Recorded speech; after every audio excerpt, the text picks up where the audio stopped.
Anybody who would like to have a public comment to come forward, state your name, and you have 3 minutes to say anything you'd like to the court. If there's anybody in the audience that'd like to speak, please come forward.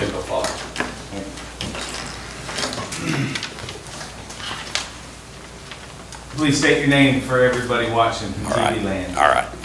My name is Kendall Fogg. My wife Paula and I live out in Buena Vista Estates. And I'm here to speak on behalf of the Duckers golf course property. My wife and I have lived out there 8 years. We bought the place because of its beauty. Judge Mueller actually talked to me last week and told me about plan that he intended to propose, and kind of a compromise plan that would take the proceeds from the sale of 5 tracts and the remainder of the property, actually turn it into some sort of public access, potentially a park. We don't know, but it seemed like a good plan. I look forward to actually seeing the details of it, but I appreciate the court actually considering the, taking the time to consider what could potentially become the place. It's a nice place, and I think it'd be a terrible waste to lose it all to housing. So I thank you and appreciate the opportunity. Thank you, sir. Any other public comments? Alrighty, I believe next is Mrs. Beth Lobnow. Hey, how you doing? I'm good. How are you? Sorry, I couldn't find you in the audience. I'm here. I'm Beth Laudmill. I am currently serving as the board chair for our Boys and Girls Club of Frankfort. And I want to thank you for the opportunity to come speak with you tonight. I'm part of a very passionate group of people in Frankfort who are committed to enhancing the future of our community's youth. We wanted to discuss with you all tonight the urgent need to bring a Boys and Girls Club to Frankfort. I have a few of my board members here with me as well. Robin Winkfield, she is our secretary. Frank McClavick is one of our members at large. A few of the other board members, EJ Fields is serving as our vice chair. Andrea Turner as treasurer. Marion Hayden as a member at large. And Kevin Austin also as a member at large. Our goal with Boys and Girls Club is to provide more than just a place. It's a beacon of hope and opportunity for our young people.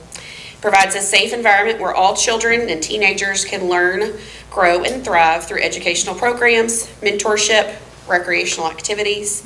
It is also our hope to have a youth shelter there as well. It is a place where who you are, where you come from, or the circumstances that surround you don't determine your access to experiences or opportunities. The mission of the Boys and Girls Club of America is to enable all young people, especially those who need us most, to reach their full potential as productive, caring, and responsible citizens. Frankfort holds a very unique spot as we are one of only 2 state capital cities who do not have a Boys and Girls Club. And to us, this is not just a statistic, it's a call to action. And our youth deserve the same opportunity for growth and development as their peers across the nation. So I'm proud to stand before you today to say that our board is established and we are starting the work to make this a reality. We will need a lot of help along the way, and we have just started laying the groundwork. As just this past week, we held a community event that was attended by about 25 members. We had lots of great discussions, lots of great brainstorming on next steps. The need for a Boys and Girls Club is undeniable. Our youth are facing lots of challenges ranging from academic support, positive role models, and safe recreational activities. We can address these needs with the Boys and Girls Club. Our commitment is strong. We're ready to begin our journey.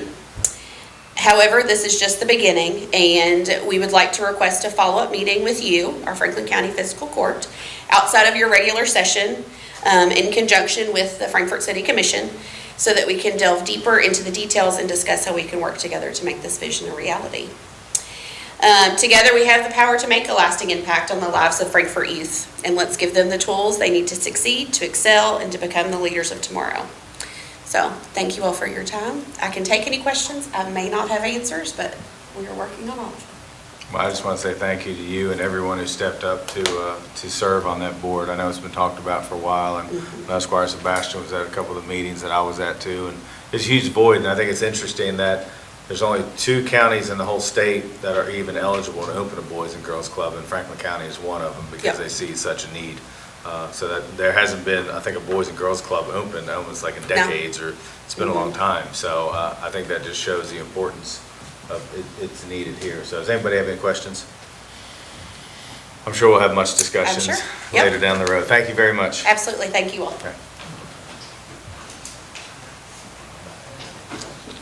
Now look, I don't even have to call them. They're so excited to get up and present in front. How you guys doing? Doing wonderful, Judge. That's great. It's good to see you guys. Thank you. Please go ahead and tell everybody your name so everybody knows. My name's Carla Carter. I'm the fiscal contact and the family consumer science agent at Franklin County Cooperative Extension Office. Sherrod Jackson. I am currently serving as chair of the Board of Directors for the Cooperative Extension Program. So the Franklin County Extension District Board met on August 22nd to set the tax rates, and we decided to go with the compensating rate for real property, personal property, motor vehicle. We did not go with the optional tax rates for aircraft, documented watercraft, and in-transit inventory. And we also wanted to take the opportunity to express our gratitude for your support and acknowledgement of our service in the Frankfurt farming community and the local community as we have endeavored to provide services for both families and children. We look forward to your support in the future. Thank you very much. All right. Yes. And if you have not had a chance to stop by the Extension office, we are making great strides. We have now installed solar panels on our roof, so we will be able to assist Franklin County should we have an emergency and disaster. Does anybody have any questions? Thank you for what you do for our community. Very important. Thank you. Thank you. Have a great evening. Thank you. All righty. Next. How's Jean doing tonight? I'm doing great. How are you? Good. So this is about the library district. Yes, I'm Jean Rourke. I'm the director of the Paul Sawyer Public Library. And you'll see that you should have gotten something that looked like that in your packet. That's our year in review. This, I can finally say that we're hitting and surpassing some of the pre-COVID numbers. So people are coming back into the library, using it a lot, and it's really wonderful to see. So in response to that, the board on August 13th set our tax rate not at the compensating rate, but 0.1% lower than that. So the board set our rate at 7.6% for real property and tangible property. And motor vehicle is always 4.9%. So we are trying to be responsible with taxpayer dollars and taking those small cuts when we can, because we've managed our budget very well.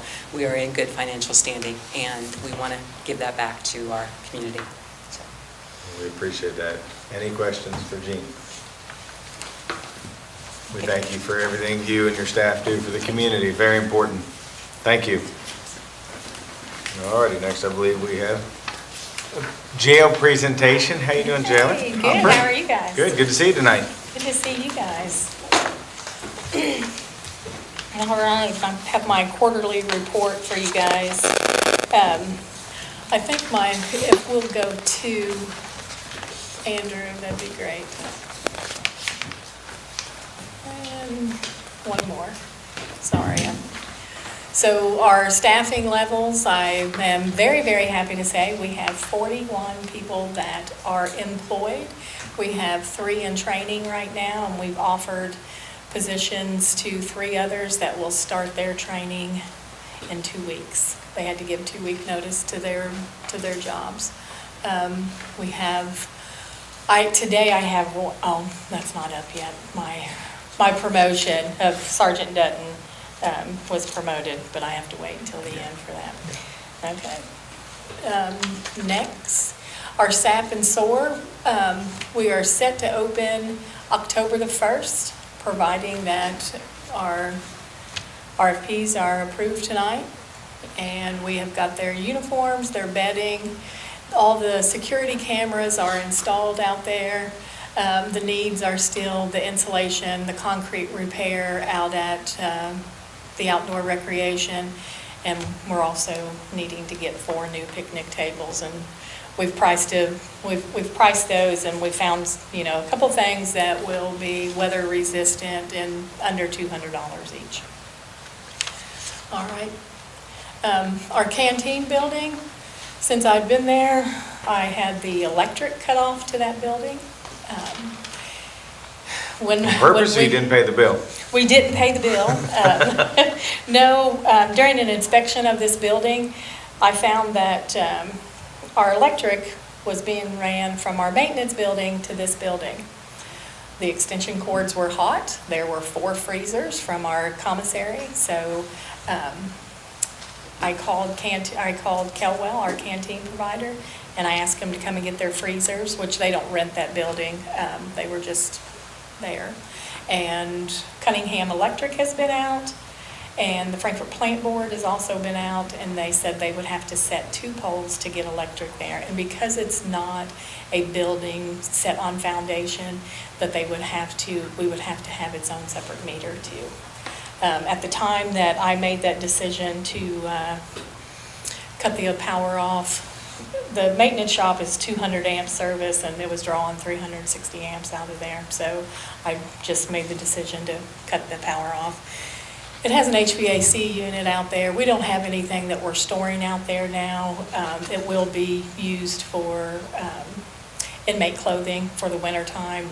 We always get a little extra clothing for our Class D that are out working in the public. So we will try to get something, a remedy for that before then. But other than that, we don't have to have that to be climate control right now. All right. Facility improvements, the perimeter fence, I know we're still waiting on that. The cameras in the facility is a big ask. It is a huge ask, but those cameras are really important to us during our operation hours, and if we are ever called in to court for litigation, it's important to have these cameras. And then the shut-off valves. So we had a huge water leak. We had a 2-inch main bust out there inside the booking area, and we were standing in 2 inches of water. I had a lot of help from our trustees come out. We got blankets in front of the doors so it didn't flood the cells, but it went out of the booking area into the attorney's booth and was starting to go down the shut off, and Matt can tell you about that. We weren't able to shut the water off because the shut off valves were not operational. We have since bought 3 others so we can have these on hand. But it started out with just a small leak in a fire suppression system, and then when he went to repair it, it broke. And it's not just going to be if it happens again, it's just going to be a matter of when it happens again. Did you all do the valve project? Didn't we vote on something a couple months ago? Something in May happened, but It came back or something? it came back. They were not interested in, I can't speak to May. Okay. But Sorry, you brought it up, so I thought I'd ask, because I remember it came before the Yes. court, we approved it, but then I feel like it came back saying it wasn't gonna be done. right, because they weren't interested, because I think it was over 200 valves. They ended up not wanting to bid it. Okay. Oh, that's right, because So- I think a member of the court said, how many does this include? It was kind of line item stuff, and Yes. so when they got down to the brass tacks, Yes, okay. they were not interested. Understandable. You know, and it's just a matter of, we need to be prepared. This was huge. I happened to be there that morning because I was working shift, and when the water main broke, so it was an experience, and thank you for allowing me to call in your county maintenance to help out with that. Absolutely.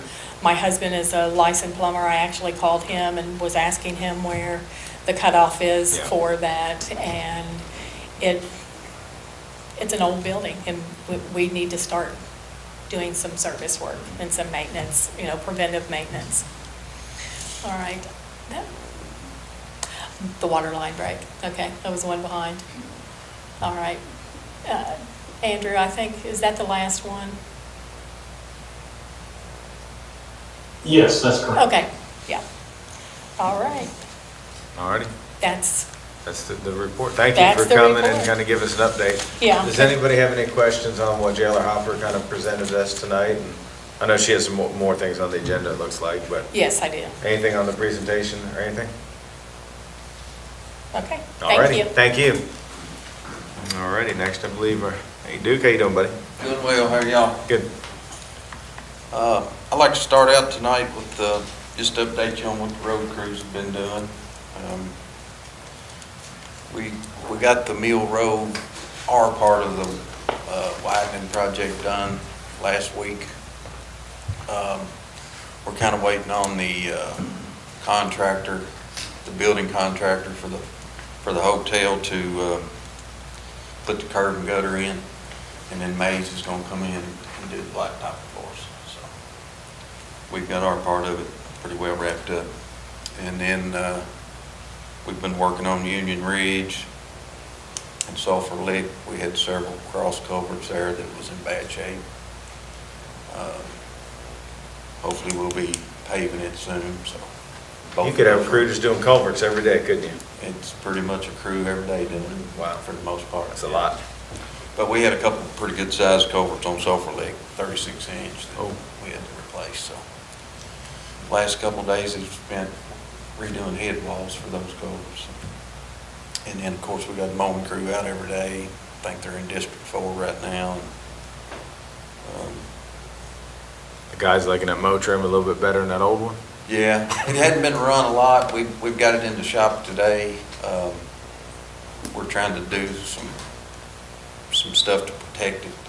Like the cab is just plastic, so we're putting some expansion metal on top of it to protect it. Just a couple of things that need to be done before it has been out, but we brought it back in to do those things once we got our supplies, so.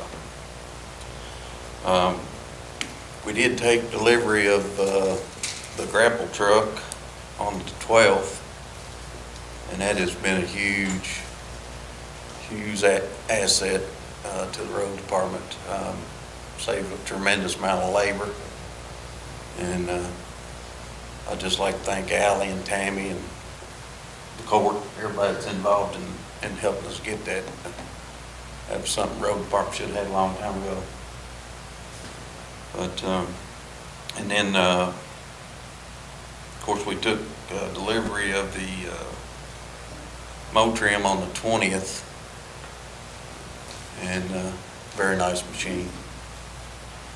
Like I say, we've got a few hours on it, but not very many. Hope to get it back out on the road, most likely Friday. I think it'll take the biggest part of tomorrow to get it ready.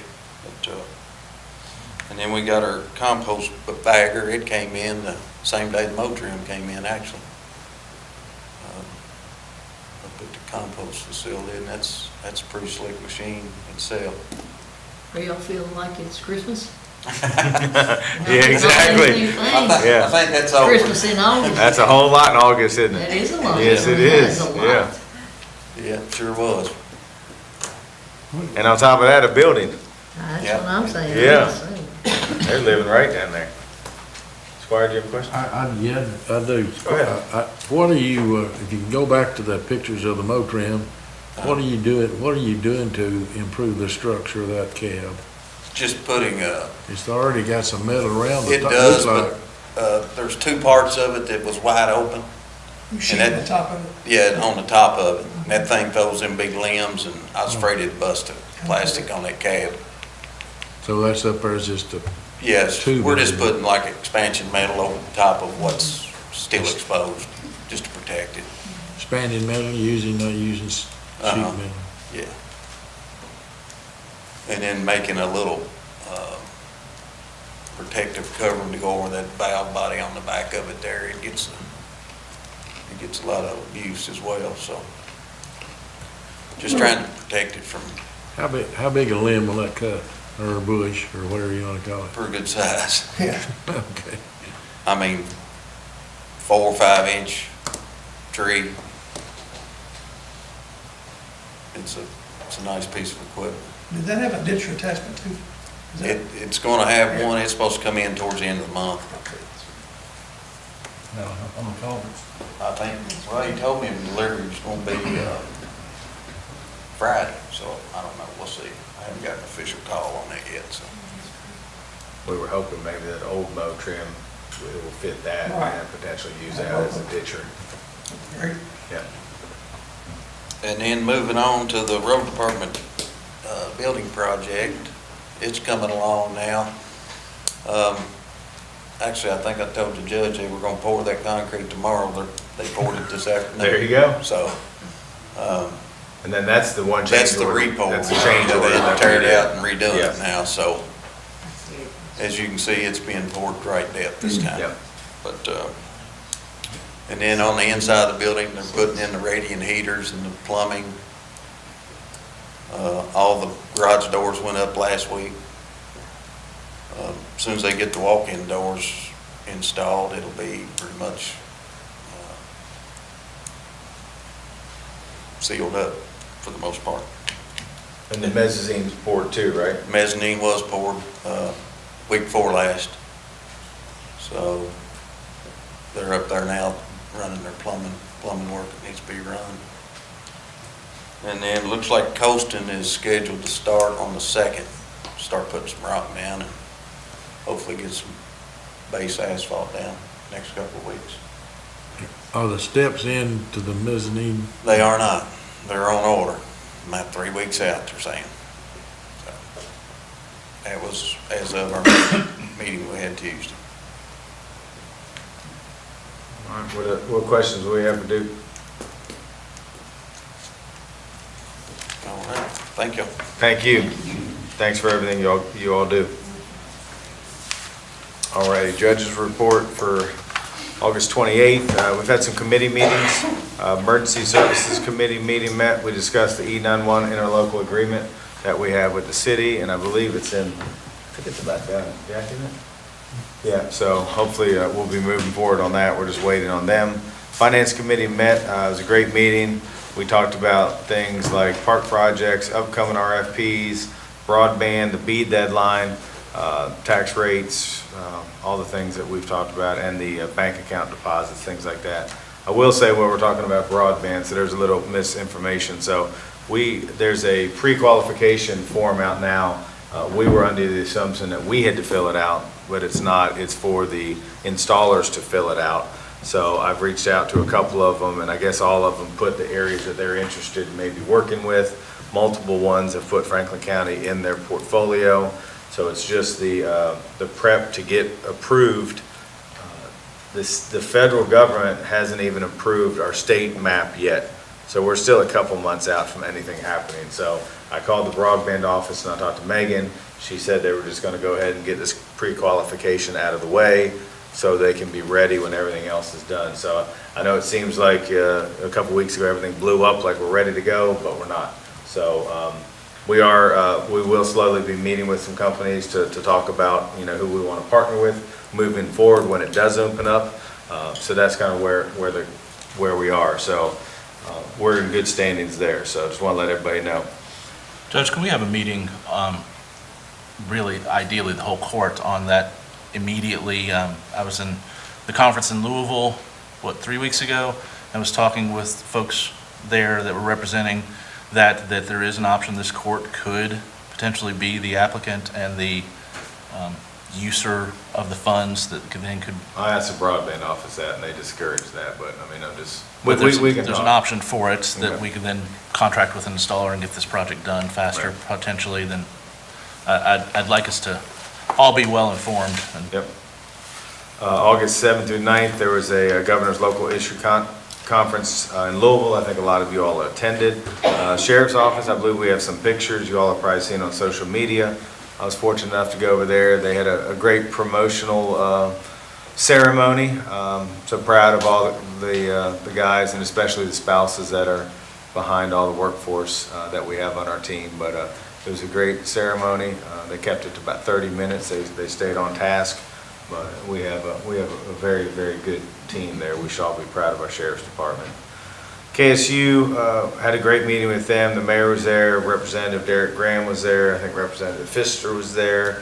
We kind of met with the School of Business, and they kind of talked about how they can be more involved in city and county government. They want to help. I know right now they're helping the city with a plan to look at East Main Street to kind of what they need on East Main so it's more inviting for their students. They definitely have talked multiple times about they need a grocery store closer so they can walk. Things like that. I know there's some industry looking at the old CPS building. So, but they're offering, if we have projects, anything we can think about that the KSU students could help, they want to be involved. So it was a really good meeting. So I just want to let you all know that. Capital Activity Senior Center had a great meeting with Marshall. She came in here to basically talk about the potential plastic ordinance and how it would affect them. We had a great talk.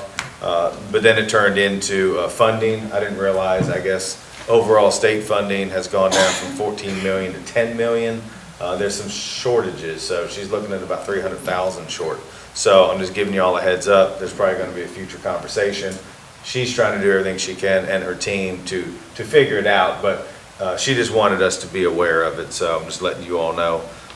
Monday is obviously Labor Day. Our offices will be closed. September 25th is our next court meeting. We'll be meeting at 9 o'clock that day because that will be the road trip. We're doing a couple road trips, so if you all have roads or anything you want to look at, send us an email so we can get it on the list. And then also, we have Thornhill is having their first learning community meeting. And so I think everyone is pretty well in tune to Thornhill. They're doing some amazing things there. So we are definitely supportive of them.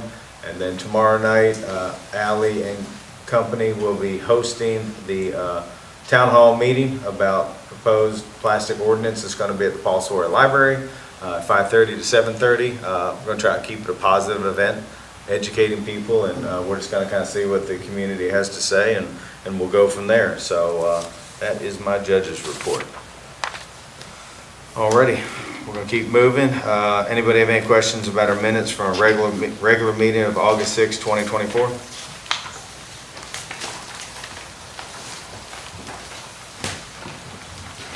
All right, seeing none, I'm going to ask Mr. Matt Wilburn to come up. I believe he is going to talk about these couple bids here. Trevor Hopper, you getting up too, or just Matt? This is Matt? Okay, just want to make sure. Didn't want to leave you out. Perfect. I'm good with that. All right, Matt, so the first one we have is the foam insulation. Yeah, so as everybody knows, the dorm at the jail is getting ready to host a substance abuse program there. We're looking at spray foam insulating the roof, as there's no insulation there right now. We went through the bidding process. Epiphany Spray Foam come in as the cheapest bid. Any questions on that?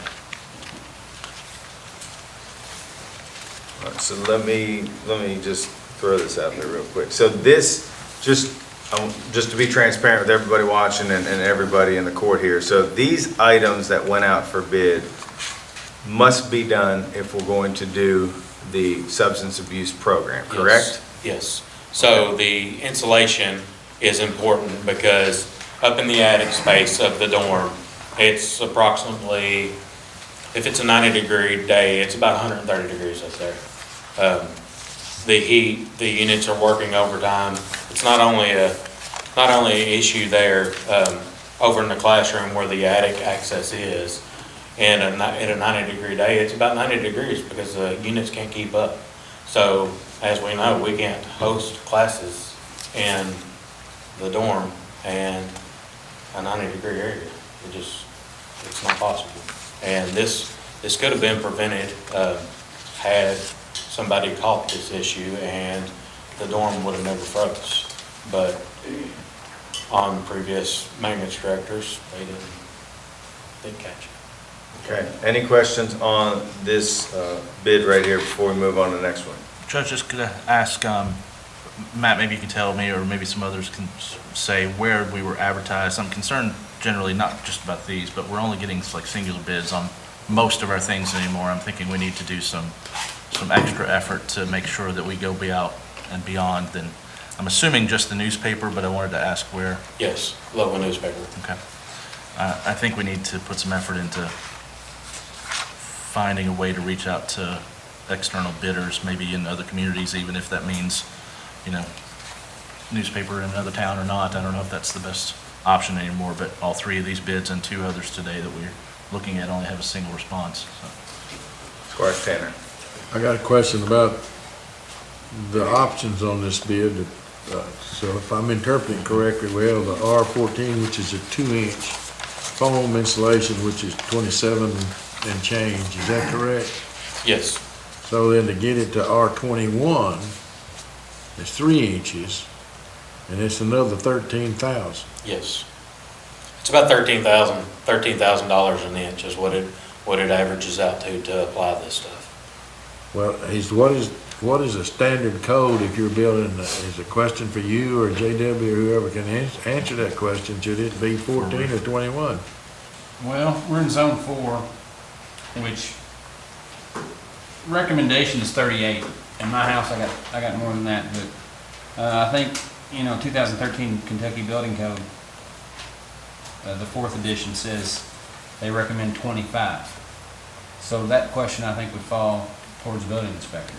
I know closed cell phone is much more, I mean, the insulating value, R value is an R value, but it does a better job of restricting the airflow. You're sealing, it's a total envelope when you use that, it seals it.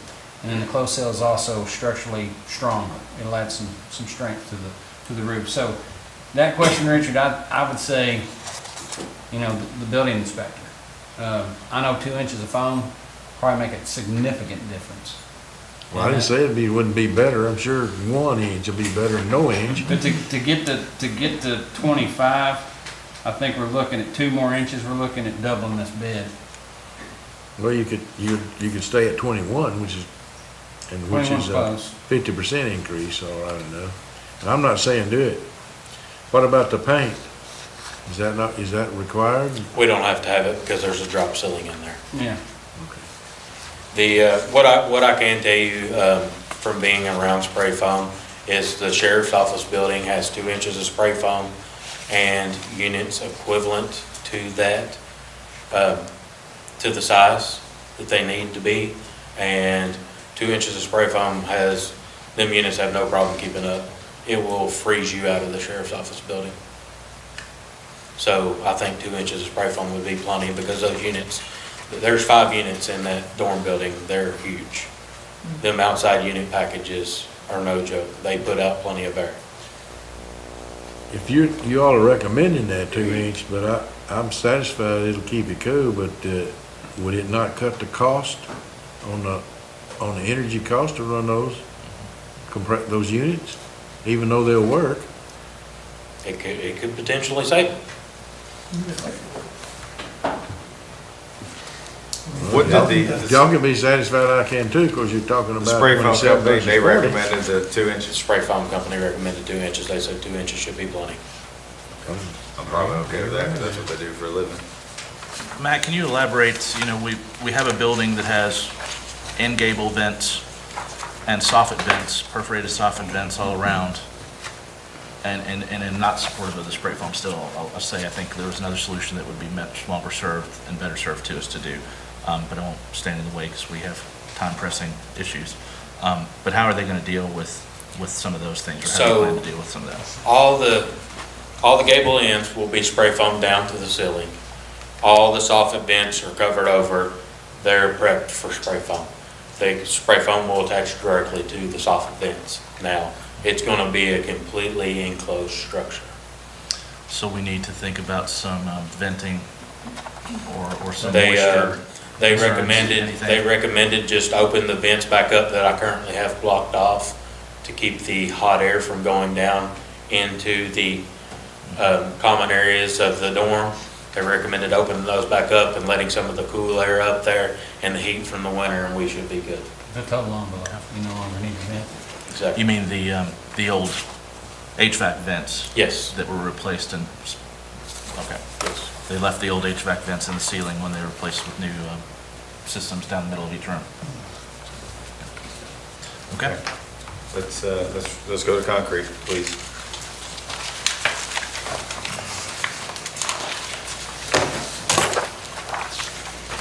So this bid here, it's not what I'm not gonna say what I really wanted. I think it is a complete fix for the outside. The problem we are facing is the concrete trucks cannot get to the area that we're needing to do this work. So our second best option coming in is, unless we could come in, bulldoze roads, took out a lot of fences and stuff like that to get these concrete trucks up there, which is going to require a lot of work from us at the jail, is to resurface the concrete area.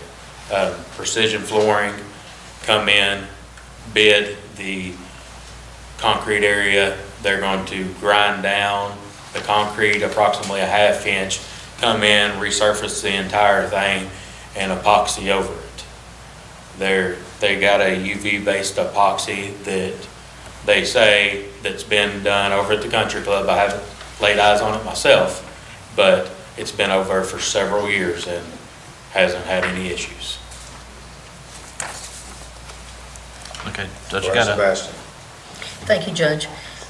Thanks for being with us. So I have a question about the document. So on the first document, it says quotation and contract, and it says, this is a quotation only, not a contract. So it says that. But then on page 2, it says this contract is da-da-da-da-da. So is it a quotation or a contract, or? Because first page doesn't say, it says it's not. Second page says it is. And it says it's 2 of 3. So which one is it? If I can help.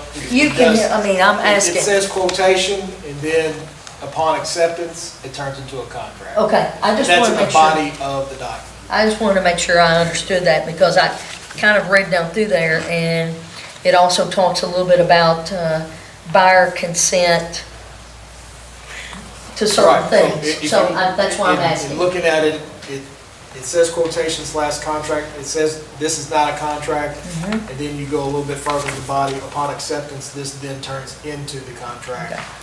I just want to be sure, because it talks about buyer consent for Yes. certain things. So then I guess one more question about that, and well, looks like I got 2 or 3 more questions about it. I guess line 1 on page 2 indicates the buyer consents to jurisdiction as may be necessary, and indicates Kentucky.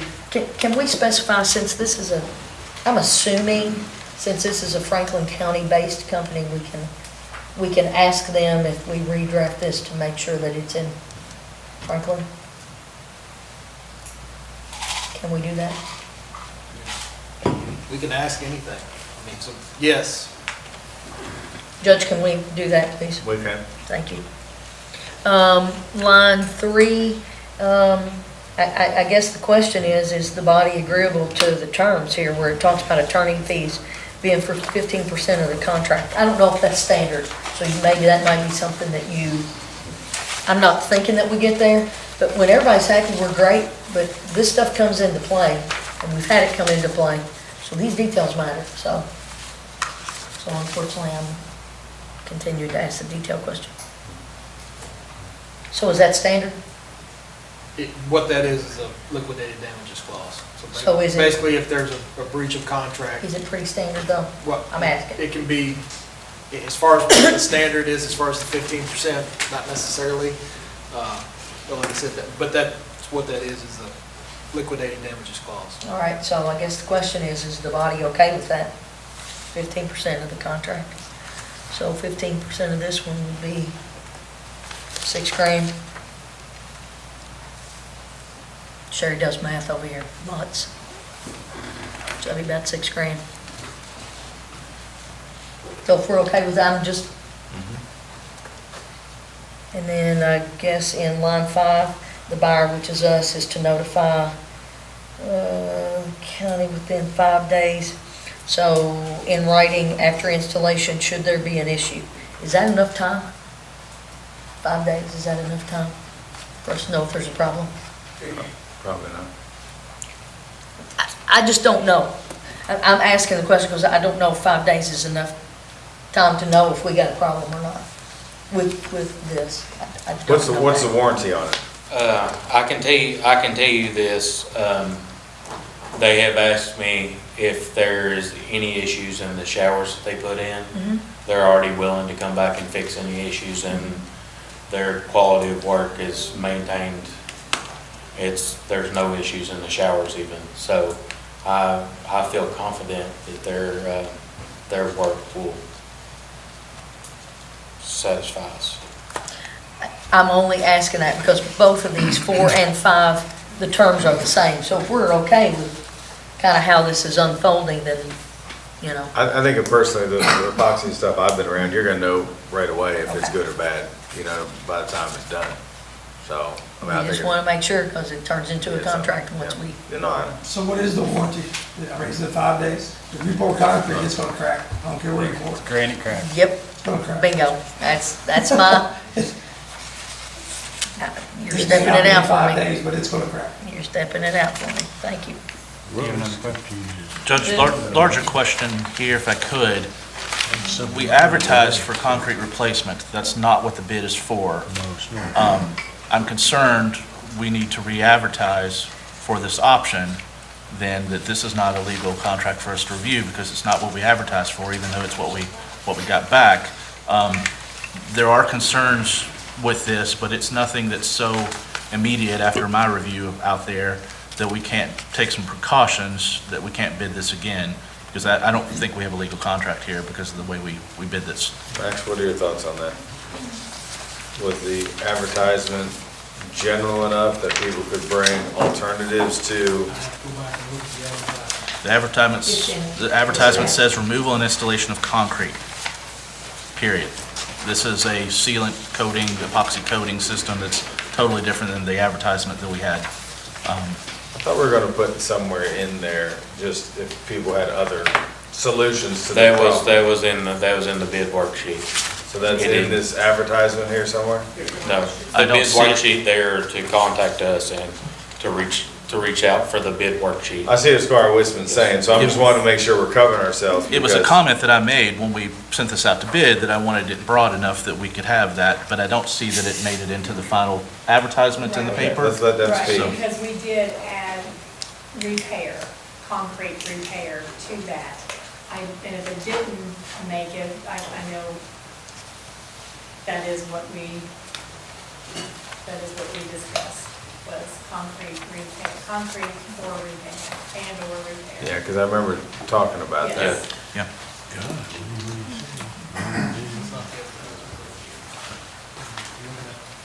Is this what went in the paper? You're looking at the 1.4, 1.5. The public notice.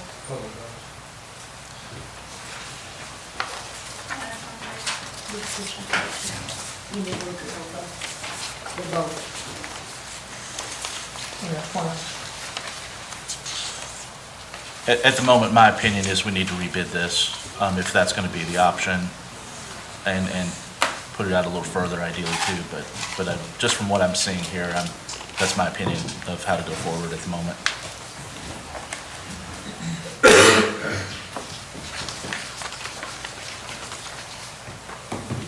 So if it's rebid, is it gonna be put in for repair or replace? Because it sounds like to me if we replace it, it's gonna cost twice the money for the work to get the trucks into the site, that's what I'm understanding. Oh, yeah. I think the biggest thing would be getting the old out, because then you can Yeah, that's what I'm saying. pump it in, Right, which right. wouldn't be that big a deal, but it's getting. I haven't seen the site, Yeah, you said yeah. getting in where it's at. It's on a hillside with very limited access, Yeah. unfortunately. The maintenance building's kind of been built around it, so there's limited can't access. 2,700. You can't pump it in? Pump it in, you You said can pump get it. the old out to pump the new Getting in. the old But you out. still gotta get the old out. But we're guessing, because we don't know what to go for. We'll let the county attorney review it. Everybody's looking at it. All right, let's just, let me say theoretically, if Mr. County Attorney here says, we should rebid it just to be on the safe side, and maybe change a couple words just to make sure everything's good. Time-wise, are you all in the mood? Nope, won't open it October 1st. It's at least another month. They'll-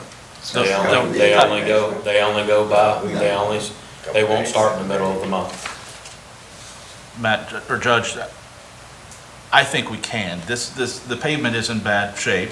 We can do some mitigation, I think, some temporary fillers or something would mitigate problem there, in my opinion anyway, because this is maybe what it's gonna be anyway. It needs repairs, there's trip hazards, but it's in place. I don't see how it would completely impede our program from starting October 1st, but I'm concerned at this point that this And I would- isn't. I would say this, I would prefer somebody from DOC to be Yeah. able to say that, Agreed. unless you want to be on the hook if something were to happen out there, and the liability of saying, I'm okay with it, and somebody goes out there and gets hurt, so I would much rather somebody from DOC make a statement such as that. In my opinion, I would agree. What I it's don't know worth. if they've been asked though. Yes, sir. And DOC was the one that said that needed to be replaced, repaired. before anybody could move in there. Yes, sir, because of the way they would have to exit that building, it goes right across there. There's not another exit on the end, it would have to be out the front.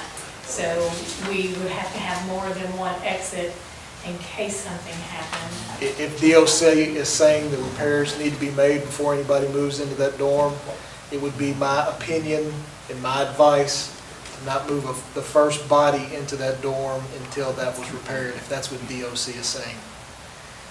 Squire Blackburn. Mike, please. Thank you. Matt, what do you think caused the damage in the first place? Do we have undercutting? Do we have a water A issue? little bit of water, water standing on the concrete mainly, water and salt, because I know that they were scattering salt on the concrete. So the grade was incorrect. I'm thinking in my head, you may have mentioned there was some undercutting on the backside, on the hillside of it. Yes, there's some undercutting some of on that the backside. Has that been fixed? So I investigated in that a little more. There is, when they re-poured that corner right there, they put a kind of a footer underneath the concrete so it couldn't drop anymore.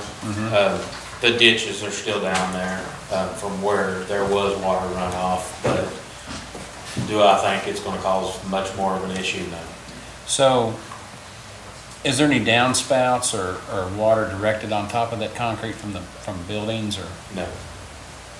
So it just needs to be, Are we when they talking grind it, if they grind it, salt? they need to grind a positive grade on it. We're not talking So- cracks and breaks, we're talking flaking.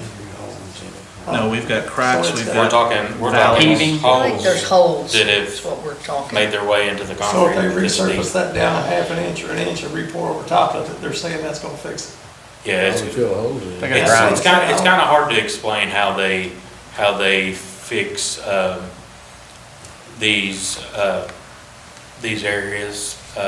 You almost have to see them do it. They have like a bonding agent that they put down in there, and then they come back and it's like straight cement that they pour in there and mix, and then they go over an epoxy over it so none of the weather and materials can get over it. What I think, I've never had any luck pouring concrete over concrete, is what I'm saying. Well, I've done it numerous times, and the number one concern for me is if that concrete doesn't have rebar or some structural thing in it that's going to keep it from moving, and there's already a crack in it, what's going to cause it, a half inch of whatever. No, I'm with you, that's what I'm saying. And then getting a positive grade where we have the water flow off of it so it can't have a possibility of ponding and forming. And I know these guys. These guys do crazy good work. They're the I think we probably couldn't get anything better in this area.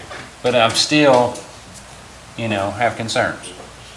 my, Oh, I'm sorry, yeah, I'm thinking, sorry, go ahead, Squire. I think the concern that everybody's thinking is how we make this legal. Can it be declared is it legal to authorize this under the way it was advertised or not? yeah, can we get to my initial question? Max, just go ahead and. Am I looking at it? I don't believe so, the way it's You worded. don't think it is? Right, in the bid itself, it talks about, one is a kitchen project that talks about the removal of tile and the replacement of the floor. The other one is specifically Yes, for the different. dorm, and it specifically says concrete. So Yes, these it are did. two.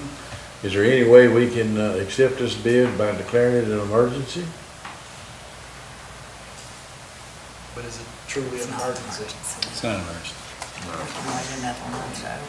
Make sure Just people are ask. safe. Yeah. I would hate Wait to a squint this my long. eyes and declare something an emergency, to make Yeah. it fit into an emergency I would category. kind of Even want if my we had name on that. Especially if we're sitting here having this conversation. Yeah, even if we potentially had to have maybe a special meeting or something like that. Well, that's what Jack and I was looking at, as far as even if we said, let's put it back out for 7 days and re-advertise it, because the way our newspaper is, it won't go out till like next Wednesday. I don't think we can get it in Saturday's paper, or we could do a 7-day re-advertisement, and potentially still pull it off with a special. Just Is to it gonna be repaired or replaced? That's the, Well, I think if you read in here, they're repairing it and then sealing it all with that material, it looks like. But I guess it would depend on the bids that were received, and so we don't know what bids would be received Yeah. and what the scope of work would actually be, if it would be, say, nobody bids to repair it, they only bid to replace it, that would probably take longer to do than if we, I'm no construction expert. right, Go ahead. so if we put it back out in the paper, what timeline are we looking from advertising to back before the court? Well, that's what Jack and I were just talking about, because I don't think, can we not get in for Saturday, tomorrow morning, early? If you get it probably before 9 a.m. Which we tomorrow. could, we could potentially pull that off. Potentially get it. I tried to put it in 2 days before and they wouldn't We- go for it. We might be able to call. Are we going to meet September 11th, Judge? We're talking about it, and this is another reason we might then, because we could pull it off. I gotta go with that. September So, 11th? So we have First Saturday. 30 Saturdays, it'd be due, if we went out the 30, it'd be due on the 7th. Yeah, I mean, we could, but then that's only giving a contractor 2.5 weeks to do all their work. And in my world, in my previous life, you got a contractor sitting around waiting to do a job, he's maybe not the best contractor, It really depends. being honest. So the kitchen project, the same contractor is going to be doing the kitchen project. My estimated timeline, he's probably going to be in there for 2 or 3 weeks because there's a lot of tile to remove. So this is the same company that's doing, Yes. I'm following now. I was wondering where the kitchen thing came from, okay. I'm catching up. So, I don't know, Max, what do you think? So you're saying basically it needs to go back out to bid because you don't feel like That's it's what true? I heard. Yeah. I All right. that's- I'm just cutting to it, That's what I so heard. why don't we call, I agree. we'll call the paper tonight or something, or first thing in the morning. Yes, sir, that's, yeah. I If agree you all with could that. work on the new verbiage, I think you all know what it needs to be, and then we'll do everything we can to get it in Saturday, and then it could be due the 9th, and then we'll go from there. I think that answers that one, Judge. Let's Is move that on. okay with the court? Yes. Everybody okay? Yes. Okay, we'll work together, to try to get that one done, okay, guys? All righty, let's go to the next, oh, here's the next one, go ahead, sorry. Okay. Save us from getting Watch sued. the board. So the next one is the bid and epoxy and removal of the oak tile in the kitchen. The kitchen's kind of like the showers. It was an old porcelain tile. It's sharp, it's old, it's breaking. It's causing a kind of a, almost a quality of life issue, keeping the crevices and stuff clean. So we don't have no issues with bacteria and stuff building up like that. This contractor was the same one that done our showers. We're gonna have it done the same way that we did the showers. Go through, bust out all the tile, with the help of some inmates. We're gonna go through, re-level the surfaces, resurface the walls, move all the appliances out and around, whatever we need to do, and epoxy the whole kitchen. Do you have floor drains in that kitchen? Yes. So, as we're talking about all these, I want to remind the court, and is Amy in here?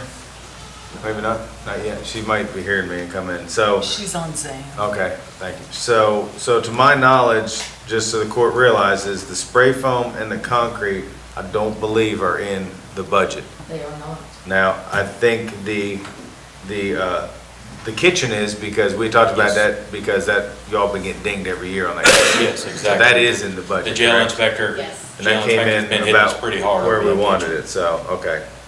So this one here is in the budget, okay? In my recollection, Judge, I think we had 100,000 even budgeted for the kitchen, and we're Amy coming probably under flying here, but yeah. 15,000.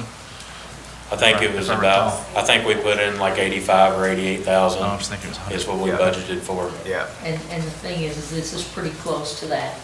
yeah. The bid that we got, basically 85, and it's Yeah. kind of right on the mark. I think that's about But where the it other was. items The other items in are the- not, Being in the but, finance committee are not in there.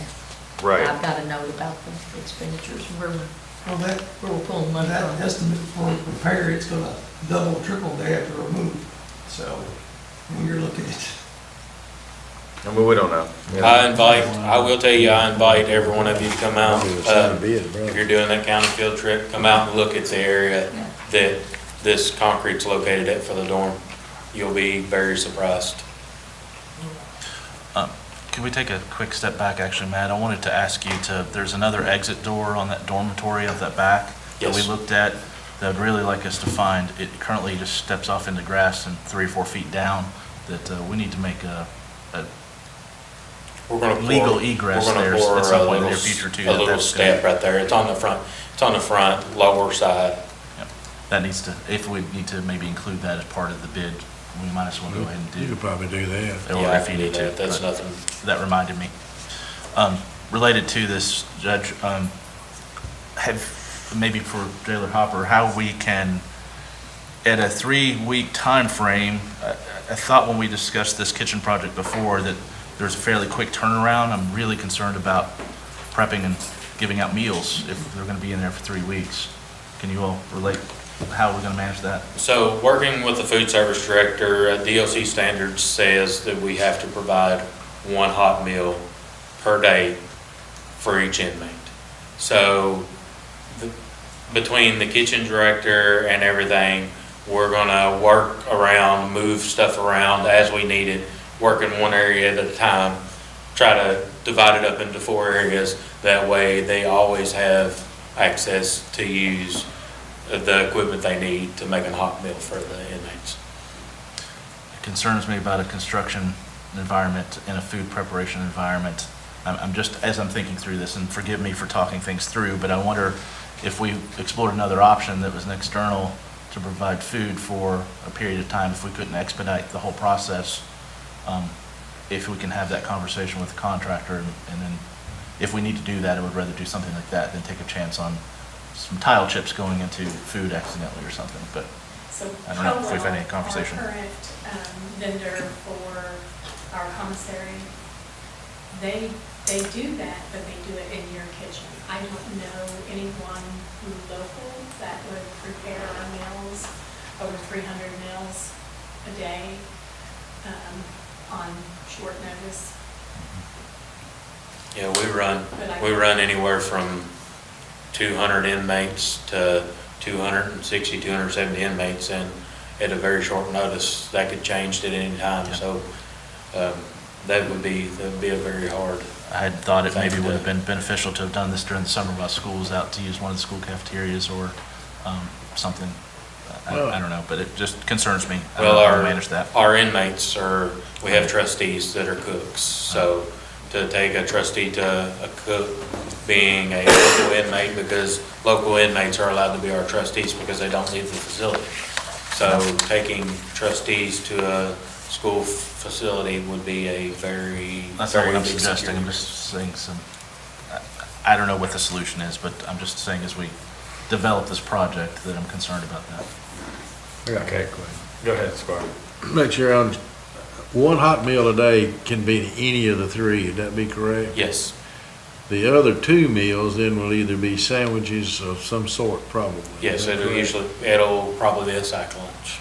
So it'll be a sandwich of some sort, chips, drink, apples. Can they rotate around, for example, Restricted. 100 sandwiches and 100 hot meals Yeah, they can do at the it. same time? He can do whatever he wants, as far Well, I as don't know. as far as that goes on that. What I'm thinking out loud here is worthless, really. I just want to know technically it's sandwiches for 2 meals and a hot meal for the 3rd. Yes. All right, well, Amy's here, I'm gonna go ahead. Amy, could you step to the podium, please? So the conversation has had that number 5, the kitchen stuff is in our budget, and I believe it meets the budget line item. The other 2 agenda items are not. Right, and I did reach out to, do you want to address it, or do you want me to? Okay. Just of my concerns, because with these expenses and the average of what the jail has spent on a monthly basis, I think we could potentially be short almost 50,000. And our response was that they have some other smaller repair projects that have been needed to be made that were not anticipated.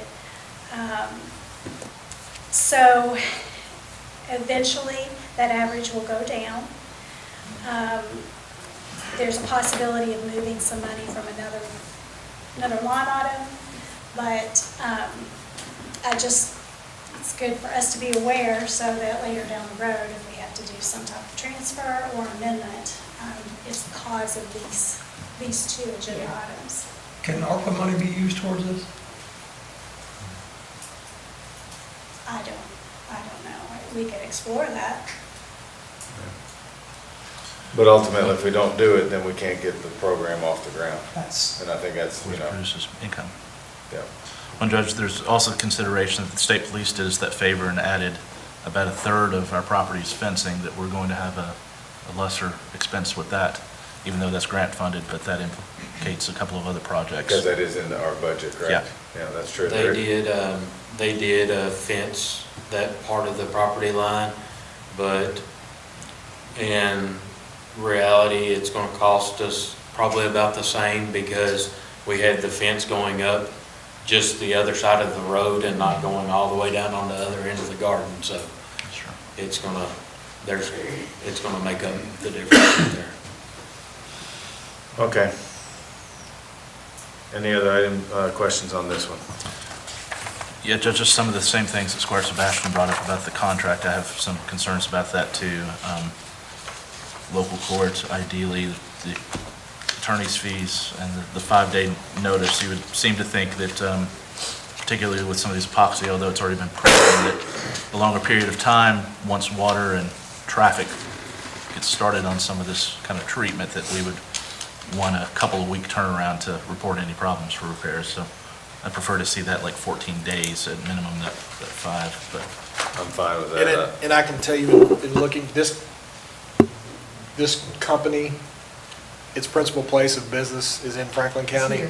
So it is a Franklin County company. And so with that being the case and the services being provided in Franklin County and potentially both parties being in Franklin County, just because it's not in the contract, it would be here by operation of law anyway. And so to add in such a provision would somewhat be redundant, as by operation of law would be here. So. Matt, do you think they'd be okay if we change it to 14 days instead of 5? I don't see why they'd have a problem with it. Okay.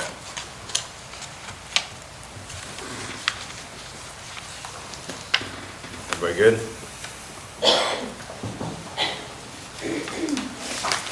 All righty, I guess, So I just want to make sure we're Yep.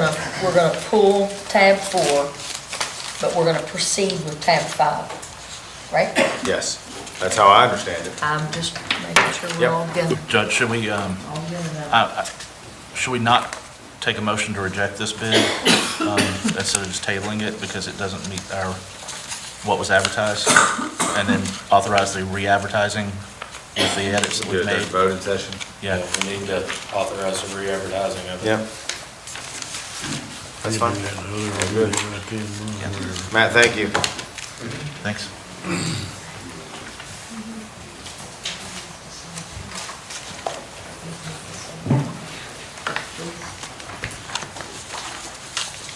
Already.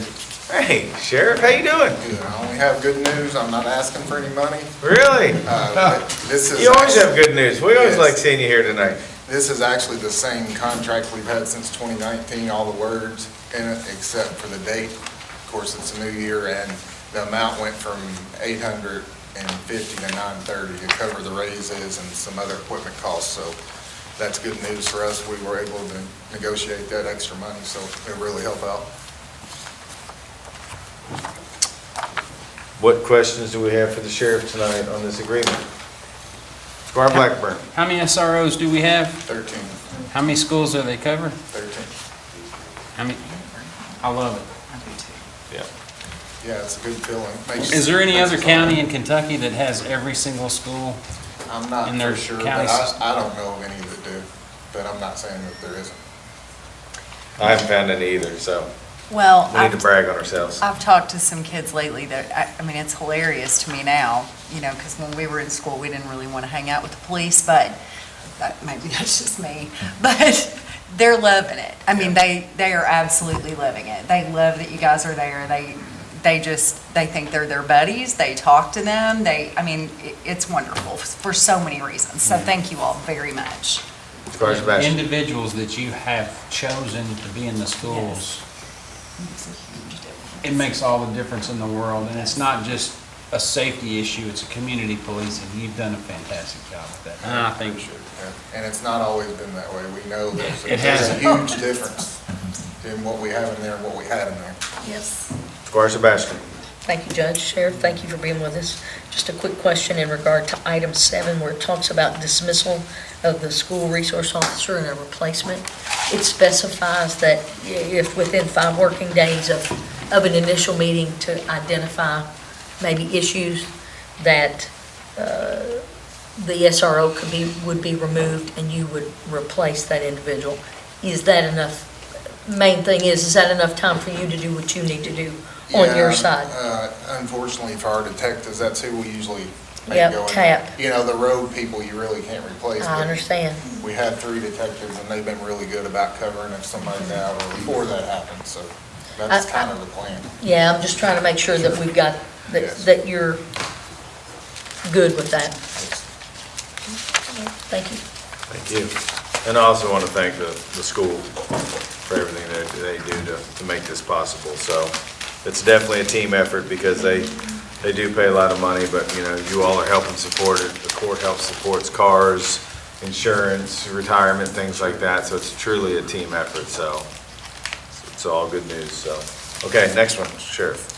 This is our tax settlement. I think we collected 48 million, and it ended up, we're down to $122. So after the audit, either the districts will owe us a few dollars, or we'll disperse that money to them, or the plan C is it goes to excess fees, but we'll wait and see. But a lot of that money is rounding issues with software, and I mean, if you get down to $120, that's pretty good when you handle 48 million, considering the interest earned and all of the factors. Absolutely. Any So I'm questions? happy with it. Sounds great. Yep, thank you very much. Thank you. Have a good evening. All righty, next I believe Transportation is here to talk. How you doing? I'm doing all right. My name is Tom Holland. I'm the District 5 Planning Section Supervisor in the Louisville office. And our purpose of our visit today is to talk about our rural secondary paving program and to get the court's concurrence. Before I really get into that, I'd like to introduce everybody who's here from District 5 if I could. We got Larry Cheney, who puts the program together with me in planning, Jeremy Shaw, who also works with me in planning, and we got Mike Dees and Scott Tipton, who are maintenance and construction folks here in Franklin County, and then we got our chief district engineer, Matt Bullock. Okay, and like I said, the purpose of our visit is to talk about letting you know what our plans for resurfacing are for the rural secondary roads in Franklin County. And I just wanted to take a moment. The agenda item's a little different than that. It says something about execution of a rural secondary program agreement and accepting all roads and streets referred to therein as part of the county road system. That's a little bit different than what we really are planning to do here. Hopefully you guys are okay with us continuing on with our agenda item. You're fine. Okay, all right, well, I'll carry on. Okay, so the state maintains what's called the state primary road system. We maintain 20% of the roads in the state. They carry 80% of the traffic. And we break those into 3 sizes of roads. Our state primary roads, which are the big roads like interstates and parkways. We have state secondary roads, which are medium-sized roads. And then we have these rural secondary roads, which are like what we call farm-to-market roads. And we are required by statute to get county concurrence on how we maintain those roads. And that makes sense because farm-to-market roads kind of link the local roads, the local needs with the bigger state system. Okay, and so basically what I do is kind of give you an idea of what we did last year and how successful we were, and then I'll give you a feel for what we would like to try and do this year, and then we'll ask for concurrence. And typically, I think in Franklin County, you guys give us a resolution if you agree. And of course, you can ask questions if you like. So basically last year, our goal was to do a resurfacing project on Kentucky 1517, which was St. John's Road. That was 3.7 miles of just resurfacing, and that project is complete. We didn't finish all of that road, but we'll get into that for this year's program. We're going to try and finish that up. Okay, so I'm going to walk through this long sheet, which hopefully is in your all's packet. So we had a little money left over last year, prior year balance of $85,281. And every year we get an allotment, an initial allotment, and that's $885,628. So we combine those funds, and that's our budget to start with for the year. And that's $970,909. And so before we pick roads, rural secondary roads that we might resurface, we have to skim a few line items off the top, and I'll walk through those. The first thing is we have to pay for our routine maintenance and traffic operations, and that's like pothole patching, snow and ice removal, those type of things. And we have roughly 97 miles of those rural secondary roads in Franklin County, and our estimated maintenance cost to do that maintenance work is $398,500. So we have to skim that off the top. That leaves us with about $572,000. And then the second item is flex dollars. And flex dollars is an allotment of these rural secondary paving dollars that the county has the option to use to resurface some of their local roads. And we understand that Franklin County, it's their desire to use those dollars to resurface some local roads. And the amount of money that you have at your disposal is $88,563. And the way you access that money is you work with the Office of Rural and Municipal Aid and set up an agreement to use that money with them. But that leaves us about $483,846 for projects. There is one other expense, a county judge expense, and the legislature stopped giving that out. It was a $4,000 expense that was given to the county judge each year to help participate in the program, but they're not doing that anymore. So like I said, that leaves us with $483,846 for projects. And so the first project we'd like to propose is finishing up St. John's Road, Kentucky 1570, from mile point 5.4 to Kentucky 12. And that's on our map, and the item is in green on our map. And then that leaves us about the cost of that resurfacing would be $77,297, or at least that's our estimate. And that would leave us $406,549. So we got enough money to resurface another road, which our proposal is Kentucky 12 Dry Ridge Road from the Shelby County line to Harvey Land Road. And if you look on the map, that's the red road. I concur. All right. And basically, after that, we have an estimated carryover balance of $5,968, which would, these are estimated costs. These projects are anticipated to, if we get the court's concurrence, these would go out to bid through the state this fall, and we generally like to see these resurfacing projects complete by July 1st of the next year, which is 2025. So if that's our proposal, resurfacing 2 roads, finishing up St. John's Road, and then also resurfacing Dry Ridge Road. I guess we have any questions? I want to ask a question real quick. So last year, you all reworked half of a road down on Big Eddy, and we were told that the rest was going to be done. And it's done. This year? They've already finished it? It's finished. Perfect. That answers my question. It's been finished. I didn't realize that got done, It's so. been finished for a month. Squire Tanner. I got a question about, do you know, I'm sure everybody here is familiar with Highway 151. Is that a rural secondary road? It's got 2 places in it, it's terrible. And there's no way you can use any of that money to scrape them down, not repave the road, but patch it where it's so bad. They're both on the right side of the road going south. We can go look at them. Yeah, we can look at them. Well, if they're not rural secondary, this is the next step up, I guess, whatever that. Yeah, it'll come out of our district maintenance fund. Get a chance, go look at it. There's something wrong with them. I'll speak to that. There's some shoving there. Pardon? There's some shoving, I think. Yeah, shoving bad on one spot, really bad.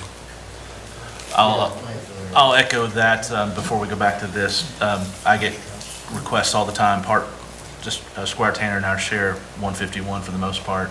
The primary intersection there at 151 and 60 is really one I hear a lot about, where primarily the garbage trucks, are sinking in rut lines, and when they stop in that direction and going towards Lawrenceburg, ruts at the bottom of the hill where they're breaking and creating those problems. So I believe the paving was just finished last week on the Anderson County side of all of 151, but just to pass that along to you all. I was harsh on everyone last year when you came, but I want to commend you all. I've heard from probably every resident on St. John's Road just praising and thanking for the paving being done. And conversely, I've heard from every single person on Dry Ridge Road begging for that road to be, Mike, begging for that road to be repaired. I mean, I quite literally have dirt and gravel. Every time it rains, I have holes filling up. So I'm so excited to be able to finally tell the residents that this is going to be done. And as far as my district, this is now my worst road. St. John's was previously, so I fully support working on this in this manner right now. We've got a lot of need throughout the community, but I think I've had some residents have to put in reimbursement requests for popping tires, quite literally, on a section of this road just recently. So that's how bad it is. Squire here. It's ironic y'all are here. I've been working with Representative Graham's office, and he emailed Mr. Bullock this week about Sullivan Lane and Peaksville Road in my district. And they're both in pretty bad shape as far as breakaway potholes. So I got an email this morning that they were on the list to be looked at next week, and I just want to tell you I appreciate that very much. Squire Sebastian. Thank you, Judge. And I just want to echo all of the thanks, because I had Kentucky 420 that got some paving. Kentucky 420 is going to get some more paving, and 1263. So I cannot thank everyone in here enough for everything that they've done to do that, because the residents, and they are gateways into the community, and I also hear from legislators about the condition of some of that. And the grinding that they've done on the hillside down by Kentucky 420 has done a tremendous world of good to keep some of that water from standing on the road there. So again, thank you. I love to lavish praise. And I have lavished a lot, and I will continue to do so. I truly appreciate it very much. Thank you. 1262 and 1900, are they considered farm to market roads, or are they secondary? Farm to market? Right, okay, all right. Go ahead, Squire Wilson. Judge, just one other thing. I want to thank you all. I've been trying not to bother you, all of you. I think I've been making phone calls to most of you for when I hear from my constituents, and there's a few of them that I talk to twice a week about Dry Ridge, so I'm excited again that this was going to happen. But I would be remiss if I didn't mention Bridgeport Benson Road. We have an issue there with a culvert that's collapsing, and I'm concerned it's getting to be a safety hazard in the near future. School buses and things going over that roadway, we've passed that along, I think, a couple of times, and we've seen it on one of the tours before. That I'm just concerned that if we don't do something fairly soon, I get calls about that quite often. On Bridgeport Benson, turn by the old drive-in off 60, going out. It's I want to say about a mile and a half there. Yeah, that culvert. Yeah, it's shifting into the creek. It's pretty significant, kind of dropping one side of the lane, the outbound lane into Bald Knob is shifting into the creek. I think it's a culvert collapsing. Thank you. Squire Harry, let me ask you, because I've got some emails about the bridge there, covered bridge area there with that roadway there. Is there still issues there? I know we had talked, and I think Duke had called you all out there. Do they keep resurfacing, or is it okay now? As far as I know, it's okay now. The only other issue I have with there is I had a resident want to get some debris cleared out from around the bridge. And the new owner of the place that he has fenced it, and there's no easement into it to get to, but I've not been able to get that up. What do y'all do in situations like that when there's debris against a bridge? I mean, do y'all just bring up, I've seen the trucks that kind of reach up. We did several times, but we always had access to it. Okay. So now I can't. Yeah, he's fenced it off with the new owner, and I talked to someone last week about it, and he said, if we could get an easement through there to get done, he'd be glad to take care of it. Okay. Mr. Mitchell, I believe it was Mike Mitchell. I've been weekly. Have you talked to, has anybody talked to the landowner? We haven't found out who it is yet. I need to go Okay. through planning and zoning. We can figure that out. But the previous owner stated that he didn't know how he would feel about that, so I want to make sure it's all done correctly. Everybody's happy about it. But I appreciate all the answers I received. Yeah, absolutely. Well, as far as Sebastian said and everybody else, we thank the whole team, because I know you all are working with less and less funds every year. We go to these conferences, we hear about how the money's going away, and the electric vehicles, I don't think they've quite figured out how to charge enough for those yet. And the fuel taxes are going down, so I think everybody's dealing with less money, and we still have a lot of roadways. So we as a fiscal court thank you guys for everything y'all do. So. Well, Judge, let's not be coy. If anyone's watching online, the legislature has cut funding to road maintenance. They need to put more into the maintenance fund, and instead it's being disrupted to rainy day funds. We need people to call the legislature across the state and tell them that we need more money to maintain these roads. I agree. I get calls every day on roadways. Yeah, roads are a big So, thing, and I'll say I'll never know which ones are ours and which ones are yours. I call Duke almost every day. He's like, "That's ours. That's not. That's ours. That's not." Theirs has numbers, ours has names. Is that what it is? Pretty much. That's it. Yeah. So, can y'all think of anything else, Tom or Matt or anybody that you need from us right now, other than just passing this so we can keep moving? So I guess to get back to his Yeah. point, do we need to change some of the language in this before we go into our voting session to make sure that it's Yeah. what they need? Because we Is do there- pass an ordinance to do Is this. there certain verbiage you need? So Max said yes. Yes. I'll tell you what, we have the resolution, I think, from last year. There we go. We could provide that and then, and maybe a copy of. Yep. Thank you. I'll pass it. Kim. That's about what That will work. Tom, do you need that back? Yeah. No, I don't think we do. Okay, I'm just being sure. He needs it back. She can make copies of it. Thank you. It might, Larry has reminded me that you guys still might want to contemplate executing this rural secondary program agreement and accepting all roads and streets referred to in whatever, in that as your county road system. Because I think when you, basically that defines your county road system and where you're allowed to use dollars. We do that once a year. I think we've probably already done that. We did that like maybe 3 meetings ago. We do it once a year. We Okay. typically Yeah. do it at either. That's at the probably begin- where this came usually from. at the It was beginning probably of the copy and fiscal- paste from First of a the fiscal previous year. meeting. We typically do it so that it's taken care of first of the state fiscal year. I can go back and look at my book, but Well, we just want to make sure because that's, We do the it. agenda item was that. You're right on. So- But I think we did that in July, but we'll be sure. That's usually when it happens. Yeah, Yeah. I think we did it in July. I'm pretty Okay. sure we did. Thank you guys a lot. We appreciate everything you do. Thanks, everyone. Thank you. Truly, thank you. Happy birthday, Mike. Yeah, absolutely. He's had We one. sing you happy birthday, Mr. Mike Dees. What do you think? Doing all right? I'll keep him in here. He's like, nope, I'm gonna go home. All right, I believe Ally's up next.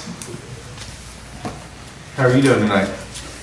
Doing well, thank you. Good. Good evening, members of the court. What I have here, I'm requesting authorization to apply for a USDA grant that would fund potentially land purchase, composting equipment, and a compost operator for a food waste composting facility in Franklin County. And what I attached was one of my first drafts of the project proposal and the project summary. Ally, I just want to thank you. I know you've been working on this very hard with members, some members of task force, and Tammy also. Y'all have been working very hard on this, and I think it's a really cool thing. So, what questions do we have for Ally on this?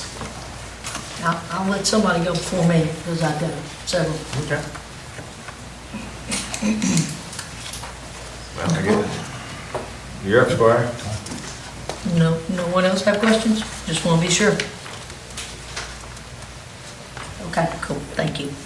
So first off, thank you so much for sharing this draft, because, and gathering all this information, because there's a lot of good information in this. So I appreciate that very, very much. So in reading it on page 1, and I know you said it was a draft, will we get information from the one distillery that talk about the spent grains, the tonnage of spent grains? You're probably waiting on that. You're probably waiting on that data to put in here, I'm assuming. Their environmental supervisor replied to me since then, and basically they said they don't have the metrics for that. Okay. They have some data with the tonnage of mash, but it's like whatever they collect is reused back into their system. I'd have to reference the email again, but he said he didn't have specific tonnage or pounds of waste.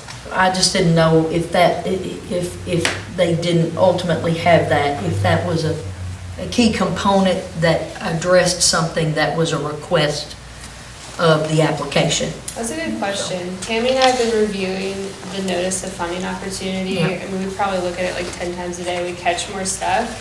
That is not essential to this application, luckily, since we don't have that info. But I'm just trying to paint a picture of what makes Franklin County unique in terms of waste. And Squire, that was an interjection of mine, because the distillery that's in Henry County outside of my district has contacted me multiple times saying that they need an option to be able to get rid of some of this stuff and others in the community, and they don't always have good options, so I thought that it would comply well with this program. It would be, in theory, open to distilleries to utilize. Okay. I had to number my pages, and I wrote on my pages. So I'm looking at page 2, that's 1, 2, 3, 4, 5, and again, I know this is just a draft, so where it says, members of the community have specifically, I'm just going to read, have specifically asked for a compost food waste collection or drop-off option. When the public was polled, 59% of residents said they would save food scraps and drop them off at a facility in the county. Can you talk a little more about that polling process? Because to get 59% of the residents, and I'm assuming residents of the county, that's a phenomenal number. That's like 30,000 people responding. So we've got to, so how do we do that? Because on the Lakeview Park survey, we didn't get 30,000 people. Yeah. So how did you get 30,000 people to respond? No, it only, I think, around 50 people answered the Sorry. survey. Maybe I misinterpreted how No, this is. you're fine. Because it said 59% of residents. So when Yeah. it's talking about Franklin County residents, 59% would be about, doing math, sitting here doing math. Yeah, it'd be 30,000. It'd be about that. something. Yeah. It'd be about that. Yeah, So I was like, man, that's awesome. If we need to put, we need to figure out how to do that. I need to add 59% of residents polled, or like specified in there, so thank you for bringing that up. But a couple of community churches and a couple of community organizations shared the survey. And it was going around on social media, and there was a paper form with a QR code. And I was pretty surprised at the amount of feedback of people saying, I love the idea, would I really save my food scraps and bring it somewhere? Probably not. So I did value the feedback of honesty. It's not like we're getting 100% of people saying, yes, great. So I felt like it was kind of an accurate picture of participation. Okay. I was astounded by that, because I know in a former life when I did this, if the Pew Charitable Trust, they said in like 2012 that getting 9% on a survey was like a high number, and then that had dropped from 30-something% in the 90s. So I just know the number keeps dropping, unfortunately. Yeah. So that's kind I'll of- specify that in the official. Now, in paragraph 6, I guess I'll use the word surprised. Because the way I read this text, to me, it gives me the perception that an item that was brought to us during a work session, and that happened in April, about the plastic waste ordinance is in effect. the way I read this, the way the phrasing is. So, and I know at that meeting, you know, you presented a draft of the ordinance here to the court regarding single-use plastics. And the court saw the draft language at that meeting, at the work session. And it's not been discussed by the body since then. So I just want to make sure I understand what we're saying in the application here. Yeah, I'll make sure to make it clear, but the way I intended when I wrote this is that, that an ordinance has been written. And so my hope for that is just the fact that we're having informal conversations about the options with eliminating single-use plastic would strengthen our case to get an industrial composting vessel. Because even if it takes a couple of years or doesn't happen at all, we're still seeing an increase of bioplastics in circulation. Businesses are already making the switch just because of the conversation. So I wanted to include that just so the grant evaluators know that this is something we're looking at and we're talking about. But I'll make sure to really clarify that it hasn't been proposed. The sentence that really stood out in here where it says the community plans to completely switch to compostable paper. And you can read the rest of it, you know what it says. Yeah. But that to me says that we're doing it when we've really not had an in-depth discussion since that first presentation that you brought. And we didn't have the opportunity really to have an in-depth discussion because it was the first time we all saw it. So I'm just trying to make sure I understand where we are. And I also think that needs to be changed to, you know, because we've not voted on anything that even remotely states we're going to do that as a county. Yeah. I'll revise the language. Maybe the solid waste task force aims to completely switch to plastic. And that's however, that's semantics on that end of it, because it's probably, you probably deem that very high value language for this application. And I totally understand that, but just in reading the way it reads, it sounds like, and it sounds like we're already there and we're not there. Thank you for bringing that up. Yeah, so just for that. Now, when I moved over to page 3, paragraph 1, 2, 3, 4, in this, and it's the first paragraph under goals and objectives, is there some data presented regarding the capacity, I guess, of the Benson Valley landfill? It talks about that here. I don't know if the landfill operator, which is Republic Services, if they share data with us about that. And do they share data with us what constitutes, I guess, what is acceptable waste that is that they accept there? Do they accept everything? And does it come from all points of the globe, or is it contiguous counties, or, because I don't know what drives this number that's in here. And I'm trying, because that would be beneficial for us to know. Neighbors, because I have a section of 151. It's not particular to 2 districts. I have a section of it as well. And I hear from people pretty often out there about their neighboring partner, this business partner. So, yes. The 34 years number is based on the solid waste management plan that was submitted in 2022. So that's like a formal and that was their plan? That is something the solid waste coordinator submits every 5 years. So that's for the time frame of 2023, 2027. That's before I started. Okay. So that was submitted to the Division of Waste Management, and that, in terms of capacity, is what we go by officially. In terms of data from the landfill, I had to do an open records request last month with the Division of Environmental Protection to check and see what counties are bringing in waste and the tonnage.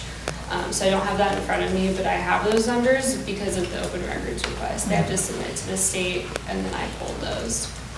Okay. Squire, could I interject here too? You bring up a very important point that I've been talking with Ally some, but we as a community have a pressing need to somewhat dictate what is allowed in that dump and how much very, very soon. That's where I'm going with this Yeah, whole thing. yeah. The host agreement is a whole mess that Ally, I know, has been working on countless hours trying to figure out for us a way forward, but it's something we need to do very, very soon. to dictate exactly what we want to allow in this community as multiple dumps continue to close. And, I don't want hazardous waste in the middle of my community, in the middle of my district. And we need to have a pretty in-depth conversation probably very soon about that.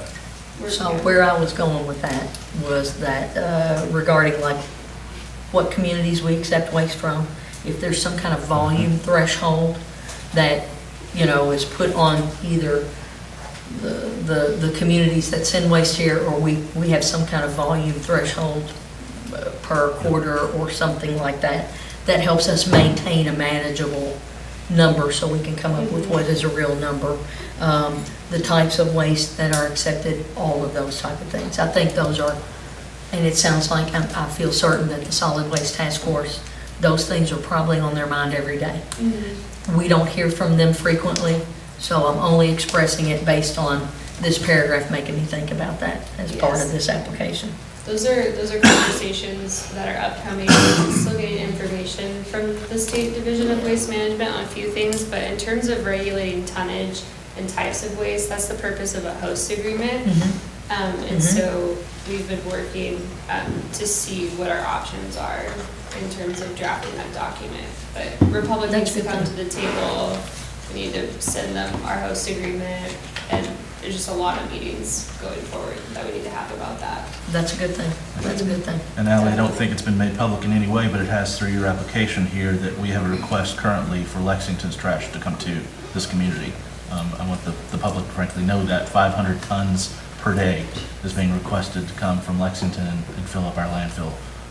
And currently we don't have restrictions in place that I would like to see for the volume or the types of trash that we are going to start accepting. So it's the first time I guess that's been maybe publicly acknowledged is in this document here. Yes, it is. So far, they're not bringing additional waste into our community. I wanted to include that is something they're wanting to do in this application to showcase the need for any sort of landfill diversion projects.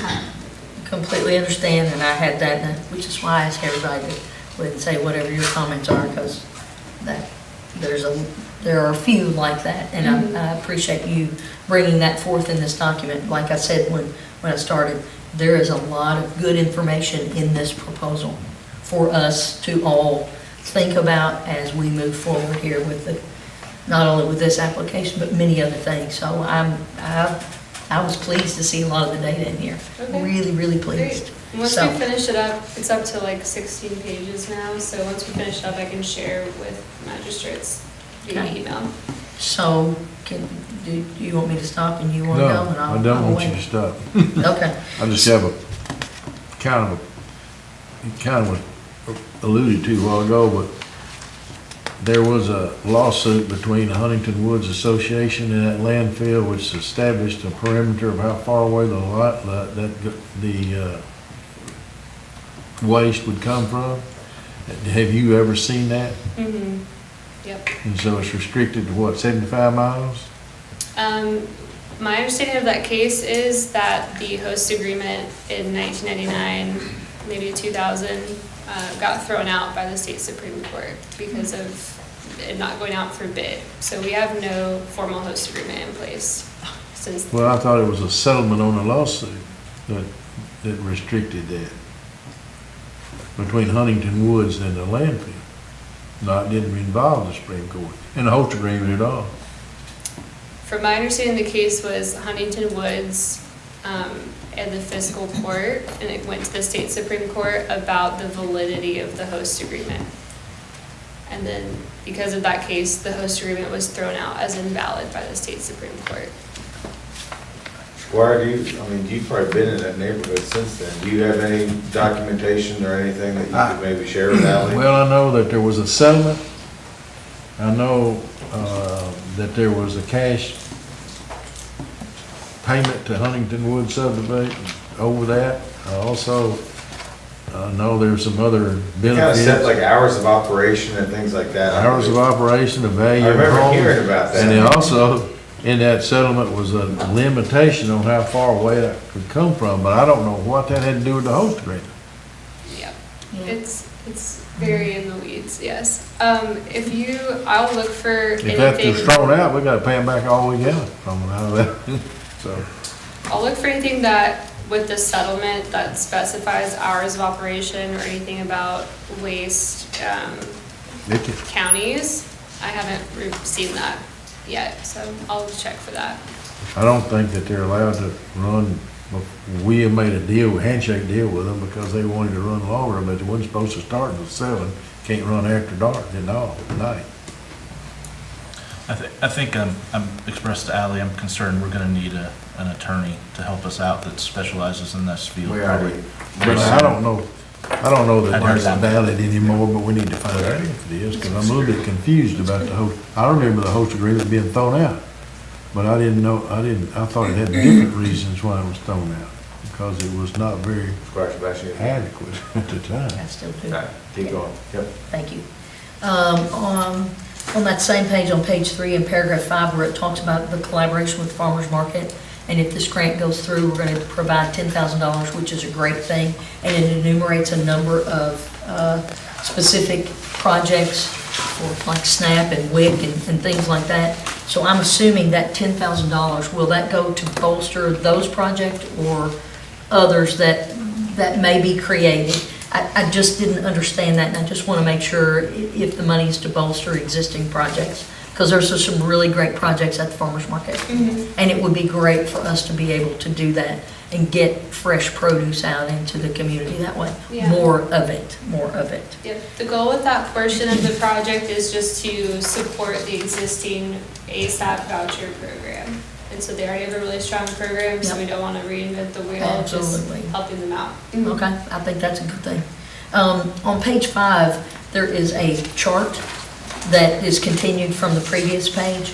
And down at the bottom on the right side, and that's the miscellaneous column, it's the far column to the right, it says that farmers will purchase the compost and that it will also be dropped off as at the farmer's market. So is that where the farmers are supposed to pick it up? Or do they, that to me wasn't really clear. I didn't understand what that meant there. Yeah. So I'm just trying to make sure I understand. So let's say I got a farm on the west end of town. Do I come to whatever land potentially is going to be purchased? Do I go to the farmer's market? I'm just trying to understand. Yeah, no, you're good. I'll make sure to clarify in the proposal, but for bulk pickup, it would be on-site, so farmers are wanting like a dump full Yep. of a couple, Yep. what's the word I'm looking for, cubic yards of Yep. compost, they would come to the facility. If we end up doing bagged compost with this project, that would be dropped off at the farmer's market. Got it. Okay. Thank you. Who will be responsible for the drop-off if we do it that way? So this whole sheet is all the job description of a compost operator. And so we would be using funds from this grant to post a new part-time position with the county. So the goal is not to create. So through the road department maybe? Technically, it would be under my department, under solid waste. But it would be a road department-esque position, like very maintenance heavy. Thank you. Yes. Maybe.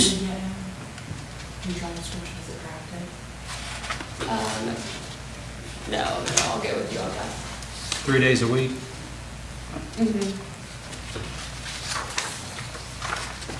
So there was an example, and Carla was here earlier, which would have been great to give her a shout out about this, but that was not the place to do it. At the senior center, people can come and basically shop for free for food to supplement what they already have. And I've seen so many seniors walk through there with fresh vegetables, and the problem is they don't know how to prepare. So I'm assuming we are going to work with Carla, because Carla's out there a lot, and the extension service to help people understand how to prepare this fresh food. Because you give somebody an eggplant, if they've never worked with an eggplant, they're taking it home and it's going to sit on the counter. And I'm assuming that that is going to be a really strong, them and the health department, some of the other partners that are enumerated in here, that there will be a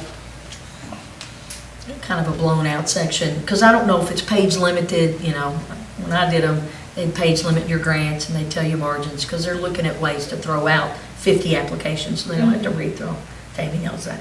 So I don't know if there are ways to talk more about that kind of thing, about the benefit, because it's something that we might be able to use that data later here to talk about the good that we're extending through Franklin County. Yeah. Because that's a I think there's some thing good to bring up. objectives that are in this, absolutely some good objectives. Thank you. Um, Today I actually I added in there, that the farmer's market would be providing educational resources on fresh food, preparation and nutrition. Yeah, it's a good thing. I mean, those things are a good thing, and connecting with the health department because they have a program about that, and extension service, that all those may be able to do something really great. But you know all that already. No, yeah, it's exciting. In the objectives, it talks about on page 6, how much land are we anticipating to be needed for this scrap food compost facility? I never saw that detail in here anywhere, and I don't know if we know yet. Do we know? Do we have an idea? I've since added 2 to 10 acres. Okay, So that's in the current draft. okay.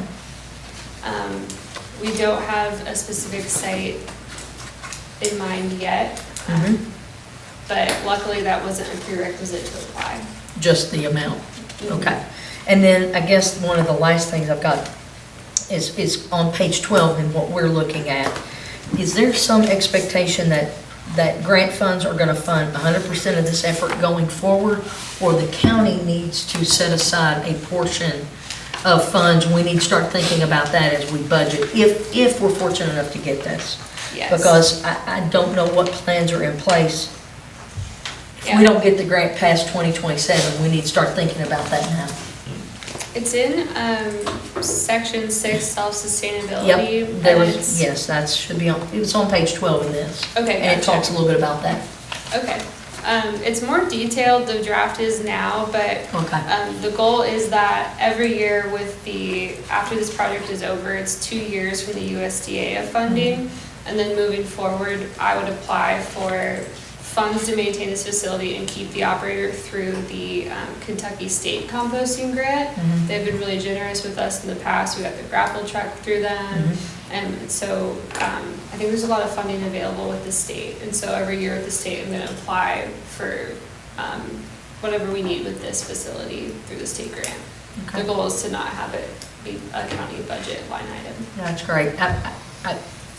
I pulled that from this, but, you know, it talked about this being a 2-year funding cycle, and of course, you never know going forward. So if we try to start figuring out what our costs are, so we can start thinking about that as if we have to ultimately go down that path. Yeah. For that's a good budgeting. point. Okay. All right, thank you. Yeah. Thank you so much. Squire Westman. Judge, I just want to commend Ally for finding this grant and Tammy as well and working on it. I think there's a unique opportunity here. I read the entire grant and it's very narrowly focused, so I think she's done a very good job about trying to fulfill all the aspects that it's looking for. It's about addressing food insecurity to some degree, but also marginalized communities and trying to take a holistic view of things. And I think this will be a bit of a program to help bring all of the programs we already have together somewhat and introduce a new concept and a new idea to Franklin County. You know, we've taken a lot of tours of some facilities in Tennessee and in Kentucky and looking at ways that we can maybe make our trash less of an impact in this community, make it more profitable instead of a complete drain for us, and also get better end results. And I'm hoping this is the beginning of a much larger concept, or at least it is for me, where we create our own recycling facility, our own composting facility on a large scale.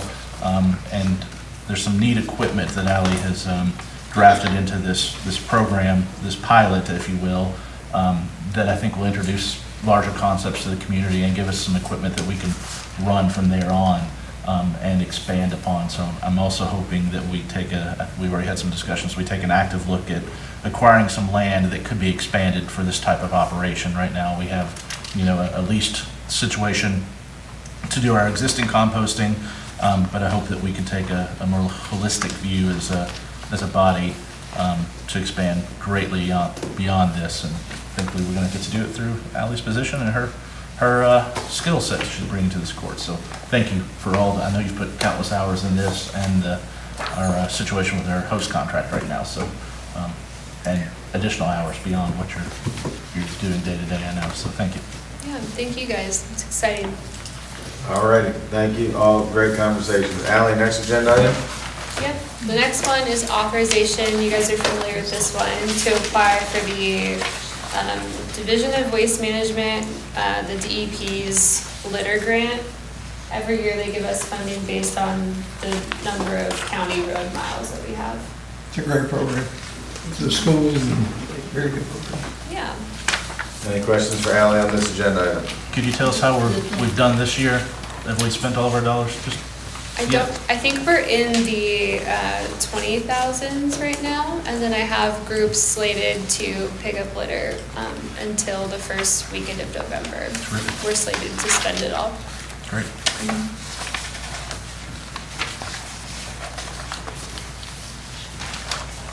All right. Ally, thank you. Thank you guys. Well done. Thank you so much. Yep. Yes. All righty. That was. Good evening, Tammy. How are you doing tonight? Doing well, thank you. Good. Thanks for being with us. This is an authorization to apply for the Kentucky American Water Firefighting Support Grant for financial assistance to purchase an electric vehicle safety tool. This tool will disable electric vehicles during emergencies. It can be difficult for first responders to determine whether an electric vehicle is running or not.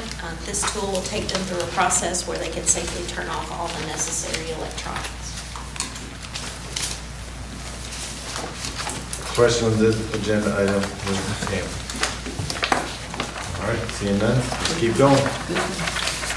This is an authorization to apply for Norfolk Southern's Safety First Grant for 3 fire department personnel to travel to Wisconsin to receive FEMA-approved 80-hour structural collapse technician training and to test for certification. For the past 8 years in Kentucky, on average, there have been 2 disasters per year, so this training would be of great benefit not only to Franklin County but to our region. Additional funds needed for things such as gas will come from the fire department's budget. Sebastian. Yep, just a quick question, and you may know this, Chief, you may be able to answer this, and thank you, Judge. Should the county not receive this grant, will the fire department request to send staff anyway and utilize something out of their budget?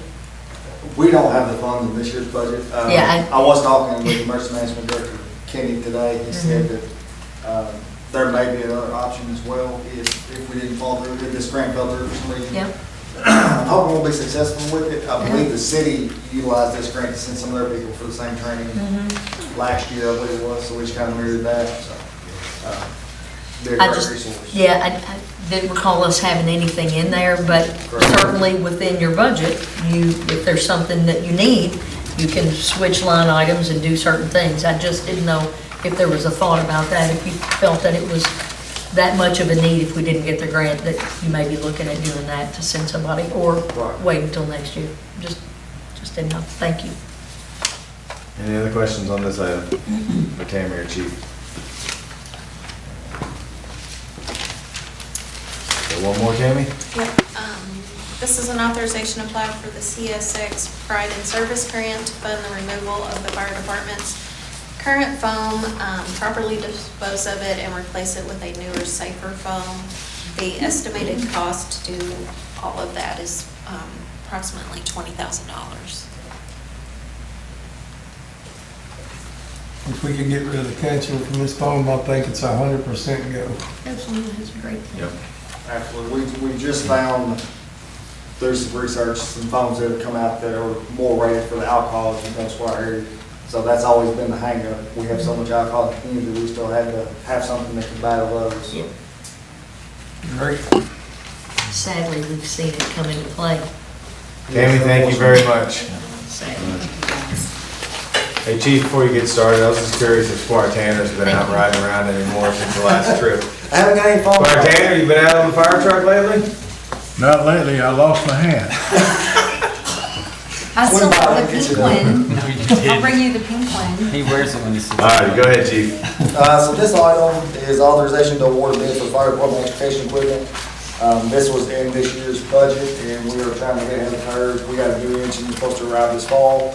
This is gonna be utilized to, outfit that engine.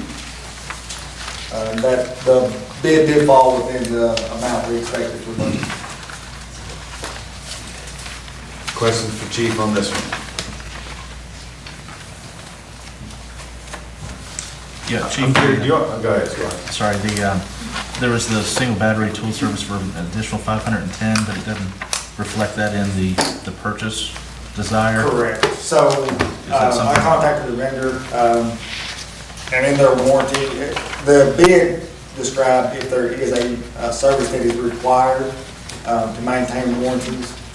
The vendor said that that was not a required service, he just felt that he would add that in there to show what annual service would be. Thanks.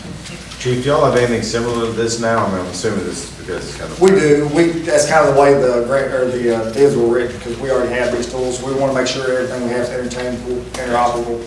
Perfect. The day I retired, they went to all this light stuff. Is that right? All right, Chief, thank you. All righty, Tina. How's Tina doing tonight? Fantastic. How's the court doing? We're doing well, thank you. Better if you brought some tacos. I feel you, yes. I agree. Got some cookies. Still some. All righty, what do you have in front of us tonight? Yes, Dewey and Candace Woods are requesting an approval of a zone map amendment from rural residential RR to a rural residential B district, RB, for a 0.759 acre property located at 110-112 Waukegan Drive.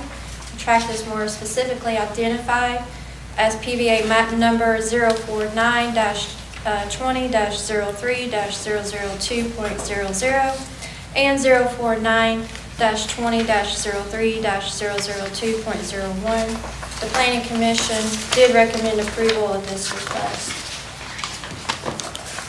Whose area is this in? Richard.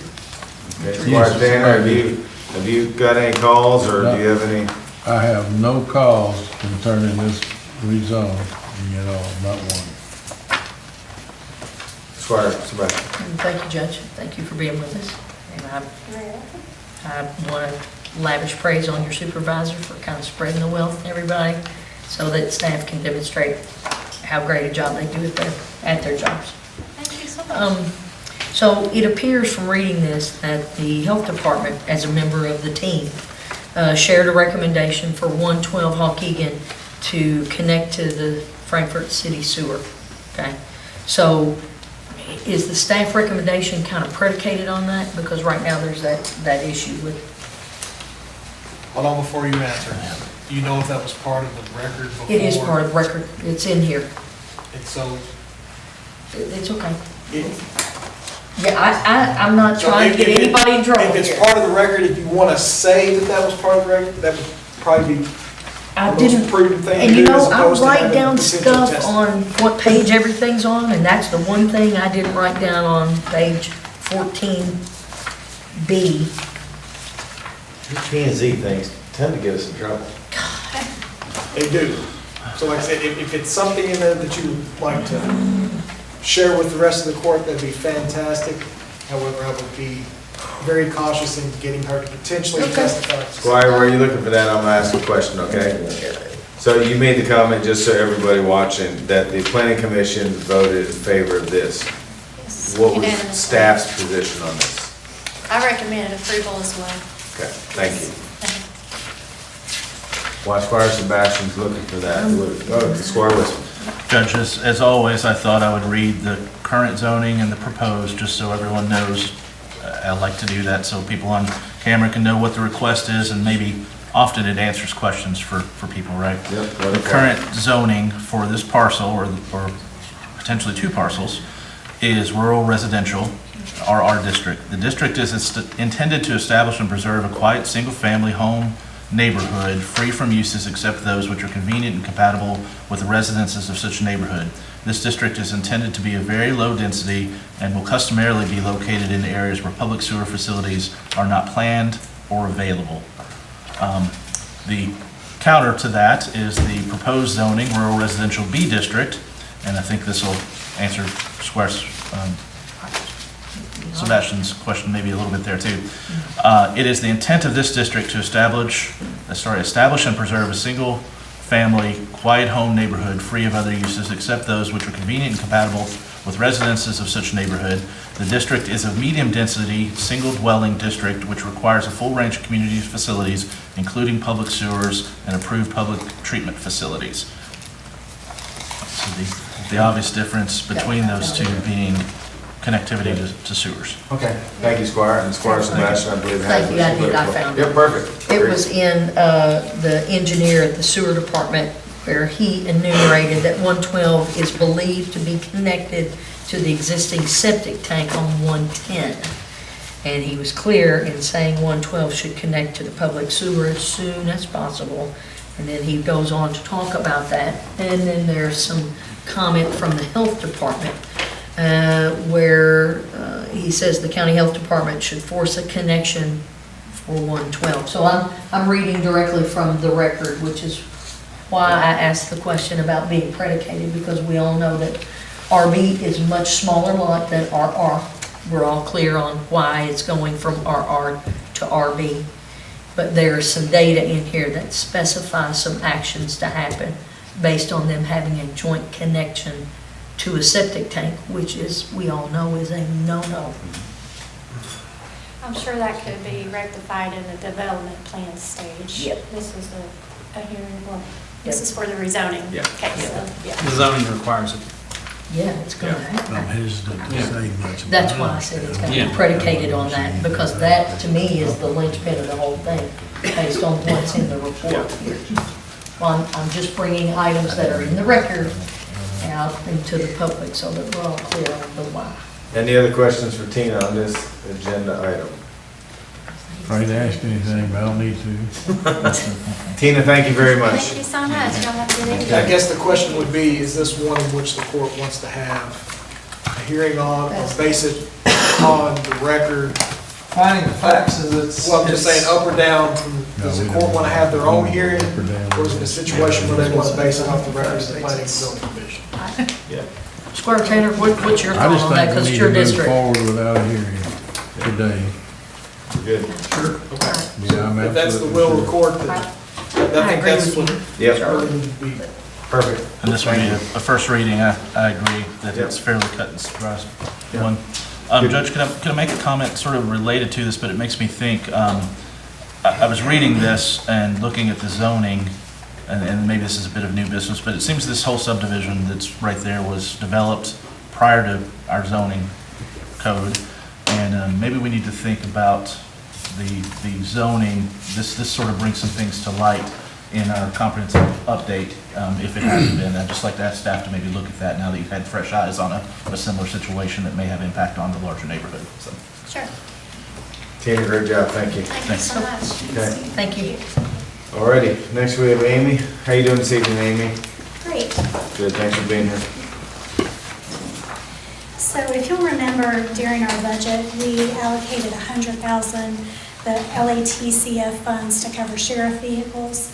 And back in July, the court authorized the purchase of 3 vehicles.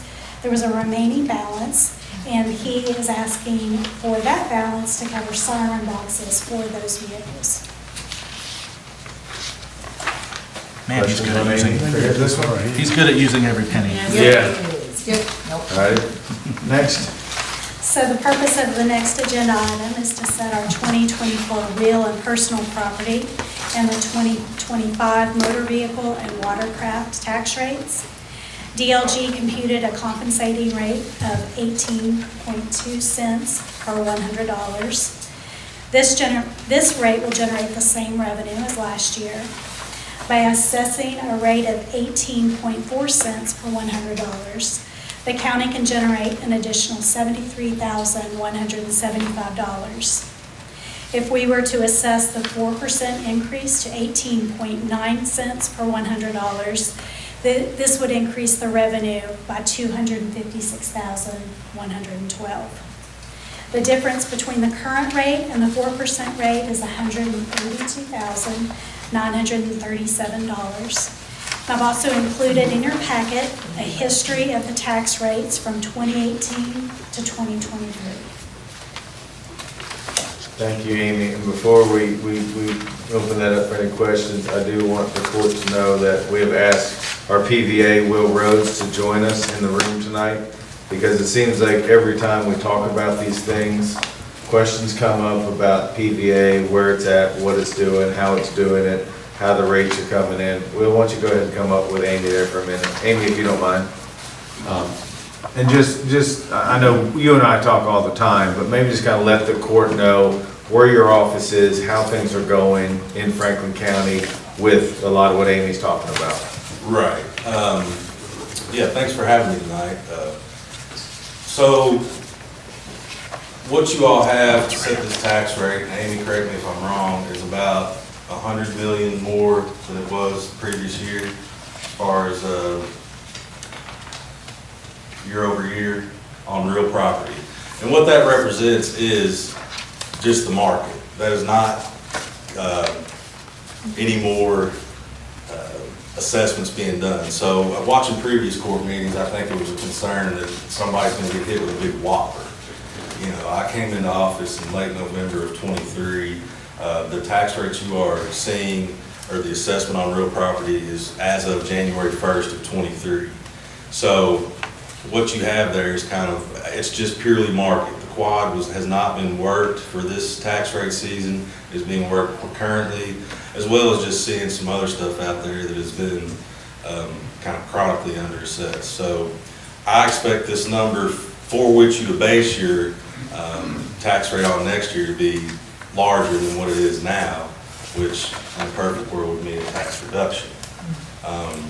I do want you to keep in mind that legislatively, the homestead exemption is set to come back again before the legislature this coming year. And last time it was about a $6,000 increase per qualifying individual, those 65 and older. So I would dare to say it'd be at least another $6,000 on top of that, which would put it at about $54,000 per homestead exemption. And currently, I believe we've got, I can get you that number, but we do have quite a bit of homestead exemptions. I'm here for any questions. I didn't really have anything prepared per se, but we're got a lot of new stuff going on as far as accessing stuff and doing it more efficiently. We're back to fully staffed after 4 or 5 retirements in the office before I came in. So again, I know I talk to a lot of y'all on a frequent basis. We're always available, anything you need. Feel free to reach out. And again, I'm here to answer any questions. Sebastian. Thank you, Judge. Thank you so much for being with us. Now that we are, the Franklin County government has connected with a provider to come in and do a lot of our processes online, and we have a lot of our P&C processes online, like adding on to homes and that kind of thing. Will you all be able to see that data to assist when you all reassess the quads and that kind of thing? Are you talking about zoning and stuff like that? Yes. Yes, I actually signed a contract last week with who provides our aerials called Eagle View, and I signed on for another contract to do something that's called Change Finder, to where they'll take our old aerials and then match them up with the new aerial, and then any changes to that structure in addition, so on and so forth, that'll be singled out. So we'll be able to find stuff like that. But no, we talked to Tina and Ben and all that, P&Z, permit guys, electric permits. And there's a lot of stuff out there that's not permitted that we don't see until the aerials. And the aerials are great for that. There's a lot of lock gates, you know, and farms and stuff like that. And but yeah, no, technology's getting better every day. I actually talked to COT today, and in conjunction with DLG, the state did aerials for 24. So the hope is, the state did a 24, I signed a contract to fly for 25, and the state will do again in 26. So we're going to be current year to year on aerials, where our last aerials, you know, a couple years old. So yeah, that's great. Yeah. Thank you. Thank you so much. Yes. Any Squire? Just a couple things. We'll actually, let's give ourselves a good soundbite. The increase that you mentioned is not from additional taxation. It is only from the $1 million revenues is only from the increase in houses that have sold and improved in value. Absolutely. Sheer market activity. A house that was previously assessed at 100,000 sold for 250. So it's not anything that you've done to assess to increase those, I just wanted to. No, sir, to and that say increase, way that to increase everyone. would represent the large amount of homestead exemptions that we currently process every year, so. I was gonna ask you too, do you know, I think I don't recall following what it went through, but there was discussion in the legislature about those farmstead exemptions as well, about the farm exemptions, the 10-acre minimums, the decrease that an active rate of farming in some capacity, being some income from farming activity on the parcel to be eligible for the exemption. That's actually Do you know if horticultural, which we That's only right. have one of, yeah. Do you know if that's coming back up this year? I can't speak to legislate, they make laws, and if it applies to But me, you I'll adhere. adhere. Some conversations. Squire Tanner. Well, he brought that up, I want to ask, follow kind of up, if you does on an agricultural exemption, regardless whether it's 10 acres or 500, Right.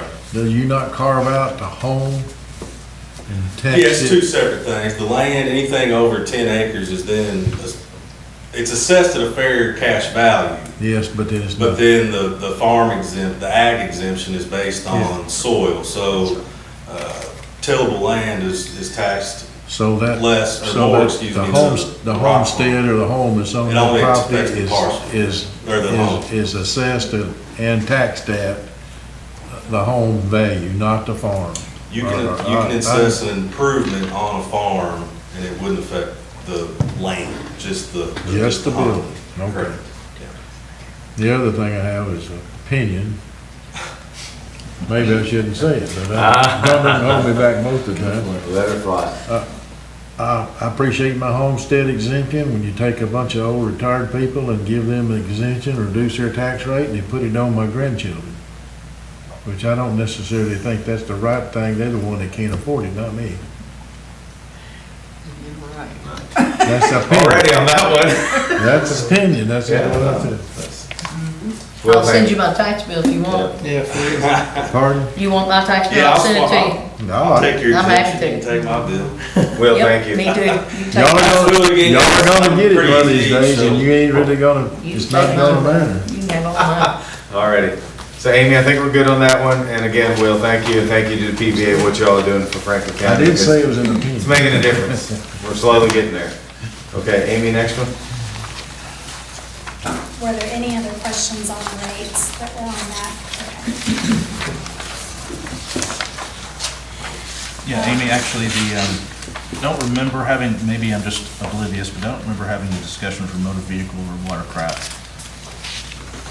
The 17 cents, can you tell me where that's coming from? So Is that sort of what we've been at it for multiple is. years? Motor vehicle rates are limited to what we passed in 1983. So it's not what is assessed. So that's the rate that we are required to stay at.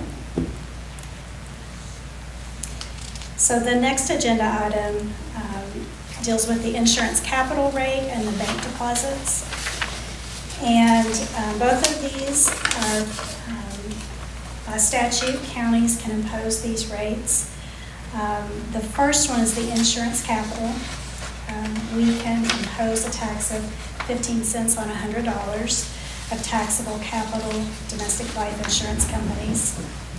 And in your packet, which you should have gotten today, the certification came yesterday. So it's really close, but I wanted to give that to you.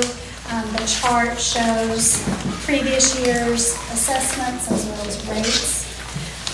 The past couple of years, we've increased that to have 3% additional revenue. When I did that this year, because the assessment is lower, we're at the cap. So 0.15% is the amount for the taxable insurance capital. And then the bank deposits, that is also at the 0.25, or actually it's not also, it's at a different rate. And that is the cap for counties to charge there.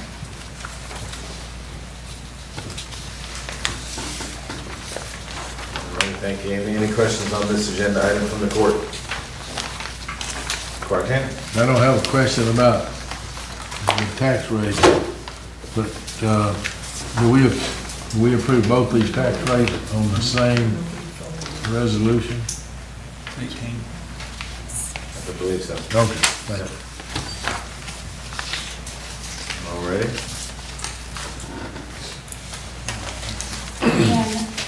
The next Sorry, Amy, I just wanted to point out one thing.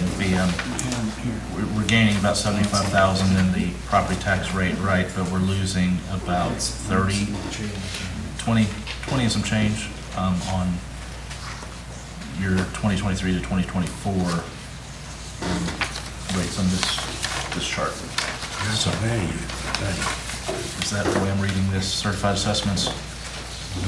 No, last year we, are you talking about the capital? Numbers assessment. Capital? No. Last year we brought in 76,000, this year it will be 71,000, so just about $5,000. So I'm just reading it wrong, thank you. Not just the assessments. For the treasurer's report, I have the report for the first month of the fiscal year, for the month ending July 31st. Revenue is $3.2 million, expenditures $3.4, giving us a balance of -$190,427. Adding in the fund balance of June 30th, giving us a fund balance of $29,795,889. I've also included the revenues and the expenses as of August 23rd. Questions for Amy on the treasurer's report?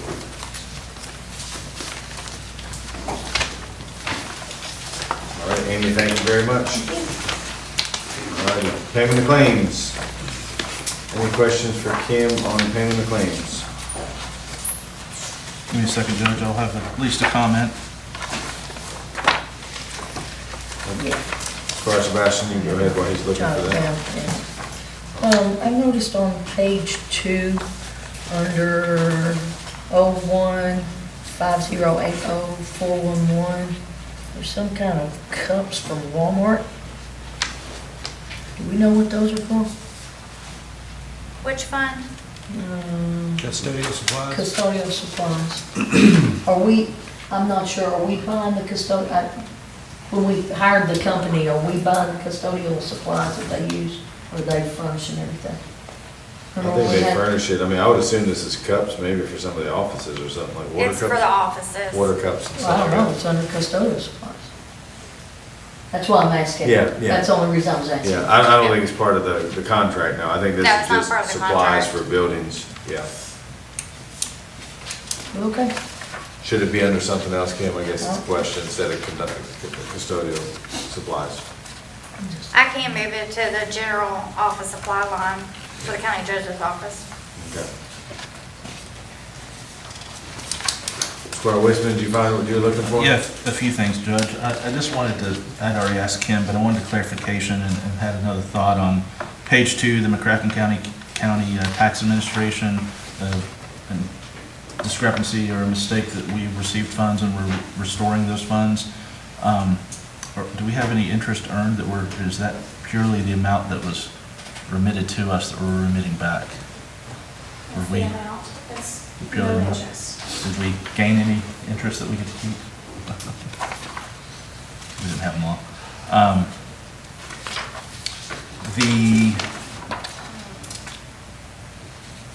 grapple truck as well is mentioned in here twice, and I think I've got the reasoning for that.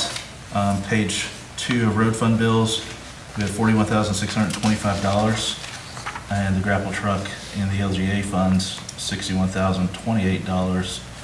I think we only allocated $100,000 even for that, so we're over almost $2,000. Is that something we need to look at? I was asking them earlier why we had it sort of in two places, but I understand it was to divide the amount.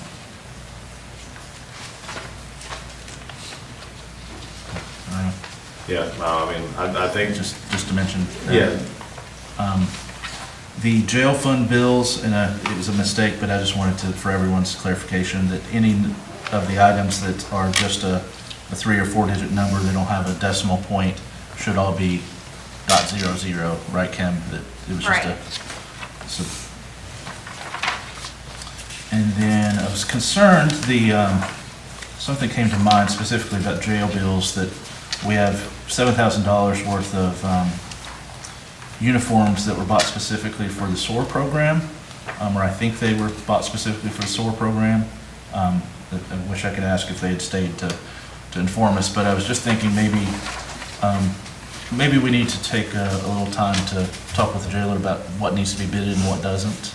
It seemed that maybe that would have been an item that probably should have been bid for that program, and it seems that they were made screen printing with items that we purchased.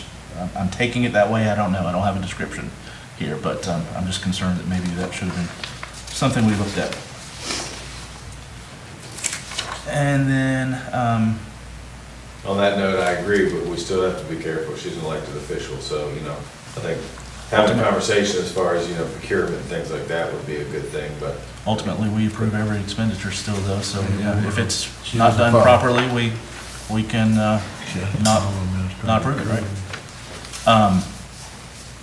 And then just generally a question here, the Hitchcock Design Group, we have a construction documents phase 1, and I have a feeling we're going to go into a discussion about this in a little while. But, as a court anyway, as a whole court, we've only ever had a conversation about hiring Hitchcock Design to come up with schematics and designs. And we specifically had a conversation that we were not taking it any further to develop construction documents or construction plans. So I'm wondering why we're getting a $10,000 bill for construction documents on something we haven't approved yet. Well, we did. That's how we got to put an RFP out. We, That's been approved through the court. We approved They had to do all the some of the construction documents and blueprints. We all voted on it. We really haven't taken an in-depth look at those. Maybe we'll have to talk about that in a little bit, but I'm concerned about where we are with that project and money starting to go out, and I still don't feel informed on what the hell we're doing, quite frankly, so. But just, that's all for those. And then just one other question, the golf course pay increases, I just wanted to verify, I know the answer already, but the effective date is 7/14 on the information packet. But we said, I just wanted to verify that those rates took place on July 1st, correct? 7/14 on the golf. I thought we specifically said, Part-times didn't retro. okay, that's what I was We wanting said to that at the clarify. meeting, that they would not retro, as Yeah. a matter of fact. Yep. I We couldn't said that at the remember meeting. specifically if we said that for part-time or if it was all golf course. So, thank you. Squire Sebastian. Thank you, Judge. On page 401-5091-705, that portable PA, is that gonna be for general use only for the county, or is it gonna be like placed at the Carter House for like rental events? There's a portable PA in here and it says events.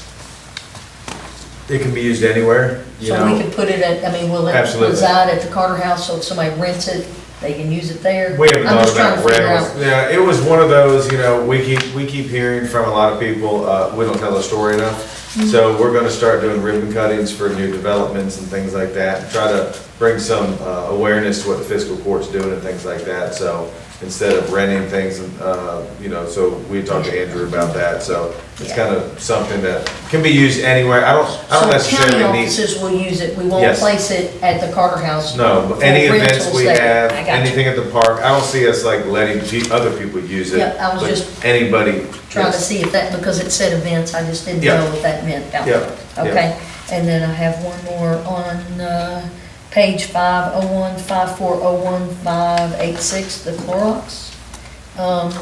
Is that bleach for the splash pad or something else? Because remember, the jail makes bleach.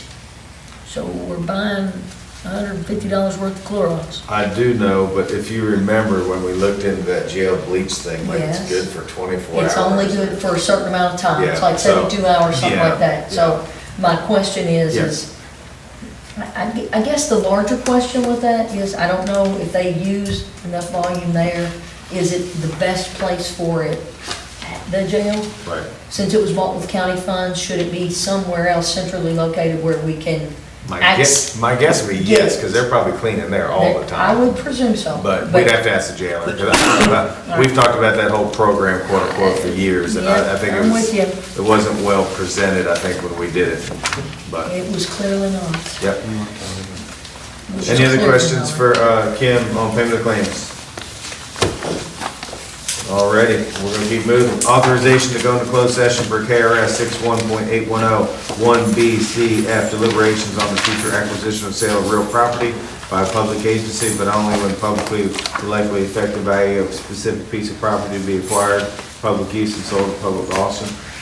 Discussions of proposed or pending litigation against or on behalf of the public agency. Discussions or hearings which might lead to the appointment of an individual employee. So moved. Second. All those in favor say aye. Aye. All those opposed say nay. We're in closed session. Can we possibly take? Yeah, yeah.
the sale of 5 distinct areas, areas 1 through 5, located at 67 Buena Vista Drive. Just remind everybody watching that this is just RFPs. We don't have to accept them if we don't like them. So that's just part of the process. Any questions from the court on this agenda item? Judge, just some clarification if we can. Most of the individual RFPs state the current zoning, and then it goes through criteria for approval and total open space requirements. I'm just wanting to make sure, are we requiring the criteria for approval for that planned zoning area or that land percentage of open space to be part of our terms of review? Or are we only considering the proposal requirements as part of that? Yep, that's a great question. That's something we talked about. Yeah, so that 50% requirement applies to that zone as a whole, so that all of that land there, much of what's already developed is within that zone. So we believe that the county's green space that will be provided ultimately, most likely, will account for that 50% for the overall need. So the individual parcels will not have to meet that 50% requirement. Great, that's a good element, but it is a little... And that was just included in there as reference to the zoning regulations for the zone that they're in. Those are not... Can we clarify, or I suppose when you have individual meetings with developers or something, that can be clarified, that can be the current open space retained by the county can be used in that manner for that requirement? Sure. So it seems to be, I wanted to make sure, because 2.8 acres, half of that being required to be open space doesn't give a lot of room for development on that parcel, and so I wanted to be sure. Thank you. And then, Judge, there is a notation in the very beginning about the background, and I just want to make sure that we're taking the action as we need to. It says an RFP was previously conducted and the county decided not to move forward with such a sale. We never actually took any formal action as a body. Those RFPs concluded, but we've effectively, the only action we've taken so far is to surplus the whole property on October 11th, 2023.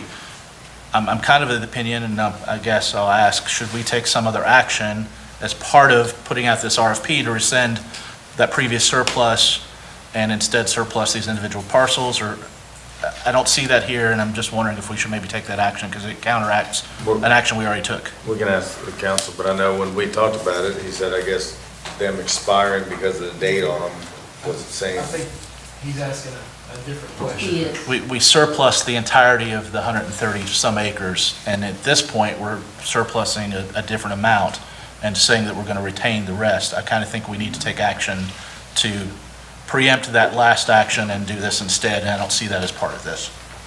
Correct. That would, yeah, that would need to be, just to surplus what the RFPs are going out for. Okay. So I suppose I could go ahead and, well, at the time we make the motion, just let's make a motion to rescind that previous surplus and instead make a new surplus of the So do properties we want to as fit that in noted. before we even get to the RFPs then? Where do I insert it? In the voting session. Yeah, that's what I mean, though. During the voting session, do I just, when we get to there, Squire Wisman, why don't you go ahead and make a motion to change the agenda, and we'll go from there. Okay. Yep, good call. And I do just want to ask, this really speaks, I wish we had done this at the beginning. I think this really speaks to the conversations I had with everyone at Duckers that called me about what is an acceptable alternative, and I'm glad we're taking a dive down this route. It doesn't mean that we're obligated to anything, but I just want to remind this court that the entirety of the citizens of Franklin County now own this property, and I want to have an opportunity between now, ideally, and the opening of the bids. I'd like to have some kind of public conversation, however that form that may take, if it's a public meeting or otherwise, about the vision that the community has. I'd like to have some feedback as an elected official about what the community would like to see with some of this that will inform our decisions about the RFPs that we have submitted, as well as finally give, for the first time really, in my knowledge, an opportunity for the larger community to speak to what they see here and what they would like to see here. We've had the park plan, we've had some other things developed, we've got the comprehensive plan, but we've never had anything speak specifically to amenities, attractions, other things that might impact the development of this place or these small parcels that might guide our decisions, and I would like to have that as part of that. And I think we can do that as a special meeting or something, just as a listening session would be nice. Okay. Oh, I'm sorry, Squire Sebastian. Yeah, and please don't forget, after reading the park plan, which I'm sure you've done, it said that the groups was very clear in saying that the 126 acres that are at Right. Lakeview, all the community input, there are more programs. We need more land to put more programs on. That plan was very clear in saying that. So the good thing is we already have some foundational information from the community, but it's always good, and all our phones work. And, people call us all the time with a variety of things. This is just more for them to call us about because we can utilize that. But it was clear in that original park plan that there's more need than it's going to fit in that one parcel of land. Thank you. And I think that, sorry, Squire, but I think that, as I've said, whatever we develop as park amenities is going to drive the desirability of housing and other things that's developed here. So we really need to have a concurrent development of both of those plans in my mind, even though we probably can't afford to make some of the improvements for quite a while. But that should drive what a developer wants to build and what the residents that are already there can foresee as part of the future of their neighborhood, which will impact things like traffic studies and other things that we need to think about as we select those. So I kind of want to open this up and do all of this at once because I wasn't here when the park plan was finished. I've got, of course, the online component, and I was going to ask actually about getting maybe the individual surveys that were submitted as part of that. I think there was the synopsis of it, but I'd kind of like to read through all those on my own and sort of see those too. And the thing was, it was open for all of us to communicate on it, and I'm hopeful that you, like the rest of us, took the opportunity to weigh in and be part of that initial survey document, so which was important. But I think also it's important to know that part of the reason to do this and kind of create the park that we want to create is with selling these parcels, it will create a line item of money that we're able to do it that we don't have right now. So I think, that's a huge thing for us to be fiscally responsible, to know that, if we do decide to sell these parcels off, it's for the good of, building a park that we can all be proud of for future generations. Okay, I'm gonna keep moving then. Judge, can I just one more thing I'm I sorry, wanted I thought you were done. to Yeah. this. Last week I went to the Kentucky Housing Authority's Low Income Housing Conference, and they had a great speaker, Daniel Perlick, that wrote this book about the missing middle. And it is focusing primarily on those housing types that were missing. His entire consulting business. We build a lot of single-family detached, and we build a lot of apartment buildings. And we know in this community right now, we have something like 1,200 apartment buildings that are in process of being built. Units, sorry, not buildings, but units, and more potentially coming online.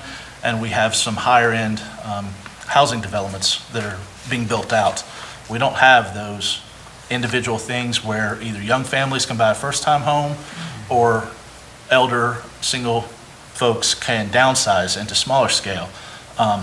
Daniel does a consulting business that I would really like us to talk with the city about bringing him in to do an evaluation of all of our housing stock with our zoning codes and figure out exactly what we're missing and where we can maximize the best type of zoning, which I think would be prime opportune time to look with this Ducker's proposal that even though it's zoned currently something, there may be something that is more fitting there that makes better use of the space and meets a broader need in our community. So I just felt that was prime conversation to have with that attendance at the conference last week. But I do want you to know, right now, currently, out towards Good Shepherd there's 99 townhomes going in that I think fits the envelope. And then on Georgetown Road, behind the Shell station across from the park, I think they're getting ready to start on 200 more townhomes. So I think people are starting to see that there is a void in this community, but it's definitely worth a conversation. It's a very important one to have. Okay. Next one is RFP for Lakeview Park. This is been a couple years in the making, I'd say, and I guess I just realized why Charlie came in tonight. Yeah, Yep, one more message. yeah, you wanna come up and say anything, Charlie? Put a lot of work into this one, man. Yeah, I appreciate the opportunity. Yeah, we've been working on this plan for several years now, so this is a big step, a crucial step. Sending out an RFP and seeing what kind of information we can get in here, because, you know, we've got some money some key funding set aside for this project, and I know there's a deadline. So we need to move forward, we need to move some dirt, we need to show some progress in our park plan, so I appreciate your all's consideration. Thank you very much, Charlie. Anybody have any questions on this item? Of course, Judge. Where can the public see the current plans? We have a website that has the plans that the Hitchcock Design Group did for us, right? I don't know that there's any place that the public can see the changes that the park committee has made about soccer fields and ball fields and some of that kind of thing that I would like, before I, as a representative, make any decision on any RFP responses. I'd like some more input on what has been altered and changed. We'll put it up online. I really thought it was good to get the RFP out and then put it up, but yeah. Well, they're going to concurrently, the public's going to look for it now, but I'd like to have some input. You know, the last public meeting about the park, to my knowledge, was about 3 years ago. I think it's maybe due another informational session for people that are interested in having some input. 4 of us actually are new on the court since that happened, and I'd like to be able to say that I put ears to residents' concerns about how this is going to be built out. It's fine to do an RFP, but that doesn't, of course, commit us to anything. I'd like to hear some concerns, and I'm hearing concerns about, you know, losing soccer fields and where those can be replaced and otherwise. So I'm asking for a public meeting on that as well, I suppose. Okay. Squire Tanner. Squire just mentioned what I had on my mind. Having a request for proposal doesn't mean we have to take any action at all, and we need to get the ball going down the road. And Squire, both Squires, soccer fields are at the top of the list that we're talking about now, so there's some definite things that we're looking at to move forward on that, because we know we don't want there to be a void in the community with that sport. Okay. Everybody good. Next one, authorized to approve jail promotion. I changed colors before I came. Sorry, I'm about half asleep up there. I can't even see anybody out there. Alrighty, so do we have any questions on the jail promotion? And our jailer is here. Jailer Hopper, could you explain to us where this position is? I was hoping maybe we can get to the point that we can actually see in that hierarchy chart that we created, that we put into the You are the going code, to see the Where- reorganization very soon. where the one person comes from and where they're She going came to from being a next. corporal position and was promoted to sergeant. So each, Was that because of a from vacancy? from in what that? you guys had designed that I inherited was staff sergeant, 2 corporals, 5 deputies. So she came from corporal and went to sergeant. And that was just because of a vacancy? It wasn't it wasn't a promotion? It was a promotion, but it was because of a vacancy? There was a vacancy, yes, sir. Okay. Any other questions? So, I'm sorry, I missed part of that, and I apologize. That's okay. Are you working on some, Squire West was asked a couple times about the flow chart or whatever you want to Yes. call it. So that's something that. We are working okay. on a reorg. Sorry, and if out I there. missed it, I apologize. Yeah. Yes, so, sir. Yes, we're perfect. working on a Okay. reorg. So you had a vacancy and you're We had a moving this vacancy person in? and we filled it. Perfect. and Okay. Any other questions for the jailer since she's still here at 9:42 at night?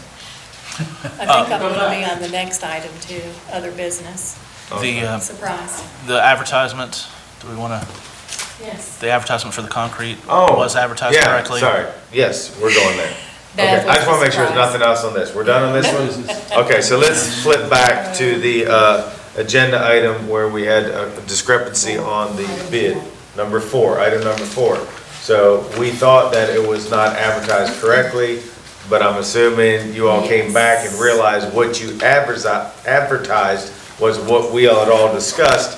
You just happened to send the wrong one to our clerk for our packets. It made it to the newspaper and yes, yeah. Right, but what was advertised in the newspaper Was is our correct. legal binding document, and that was done correctly. So if the court wants to go ahead and bid on the number 4 agenda item, we can. So what, yes, because what the newspaper did say was for replace, removal, or repair Yeah. of the concrete. And there will be an amount of concrete that is put down when they level that off anyway. And I can't explain the epoxy, how it sticks to it, but yes, Well, sir. with that, I'm fine to move forward with it And our then. county attorney looked over that document, so to let you all know that he says we're good to go with this. That's why we're talking about it again. Can we get the, You're fine, go ahead, Squire. can we get the correct document? Sometimes the correct advertisement, Yeah. when we have to go back and look at our material later, we, and we've had to before, Yeah, oh, yeah. to clarify issues. So Kim, can you make sure everyone gets a copy of I'll that? send it tomorrow morning. Yeah, perfect. Do we need to send anything or? No, I give think them? whoever Okay. sent, whatever is fine. Perfect. Yep, all right, thank you. Alrighty, so I guess we're in other business, we just took care of that. Is there any other business? Yeah. Go ahead, Squire. We've knocked out most of my list, so don't feel too bad. I met with Humane Society last week at their board meeting, and I know there's been a lot of back and forth, and I just want to kind of get to the bottom of what their need is, and, they're providing a contractual service to this body, and I think there's a lot of misinformation I've heard in the community, and some even in some of these rooms about, what county funds are used for, so I thought best, can we just have them to our next meeting? If it's September 11th, that'd be great. I'll make a motion to that effect, but I'd like for the Humane Society representatives to come and present, what their financial need is. There's changes all around this community that impact budgets and operations, and I think they do a great service for us. They have a fantastic facility we supported, and I'd like for, the information to come directly from the mouth of those that are deciding it about what their need is, and us as a court to make the decision about what level we fund them at then as a whole elected body. So I know we have a meeting set up next week, Jack, I think, with the city, because we've been in talks with the city, because obviously they're in the same scenario as we are.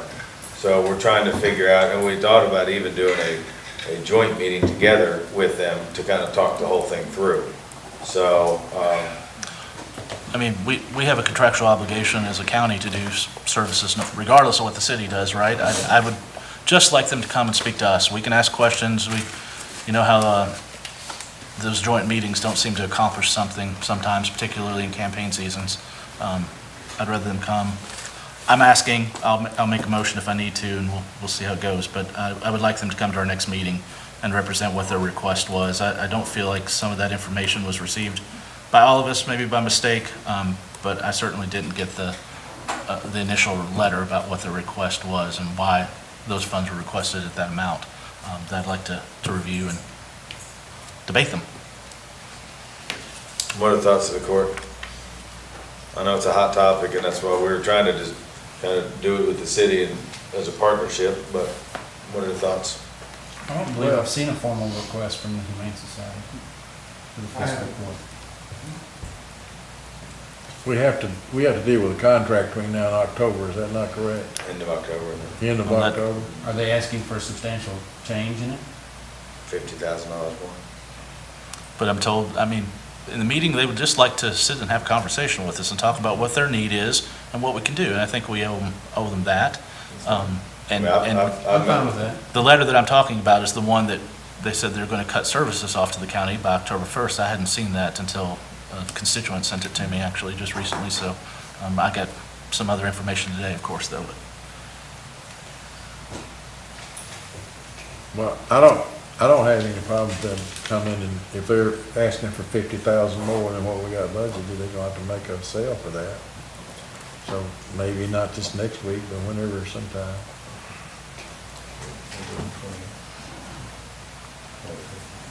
We have something to do before October 1st, before services are cut off, right? I don't know I if thought you anyone's said had a end of plan. October. October 1st was what I saw. We need to take some action before then. I think I saw October 1st unless I'm wrong. but- City's October. No, I'm saying that's our 31st. next meeting date. Yeah. Yep. What's in the letter? What's the date in the letter? I don't remember. You think it's the first? I think October 1st is, I'm positive October 1st is the date that they were cutting off services from serving the county's Has needs. anybody else so- seen this? They sent an email.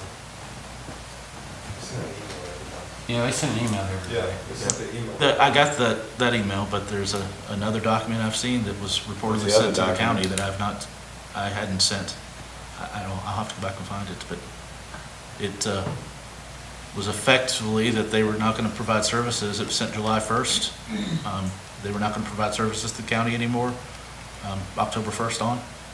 So we're already, almost 2 months since it was sent to us, and I hadn't seen it.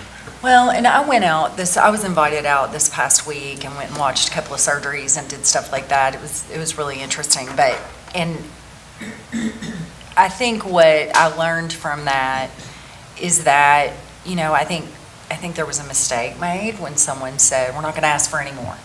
I think that was a mistake. And I don't think you can say that because you're providing a service. It's not a charity. You know what I mean? They are providing a service to us that we have to have. So I think having them come and explain more about why they need $50,000 extra would be really helpful to me. Because we need this service. I mean, we can't, what are we going to do without it? We're not going to get it for cheaper, I don't think, anywhere else. I don't know. But I think it's something to hear. And maybe this is a question for the county attorney. In the KRS, what is the county responsible for? So I think there's a differentiation between what the county is responsible for and what.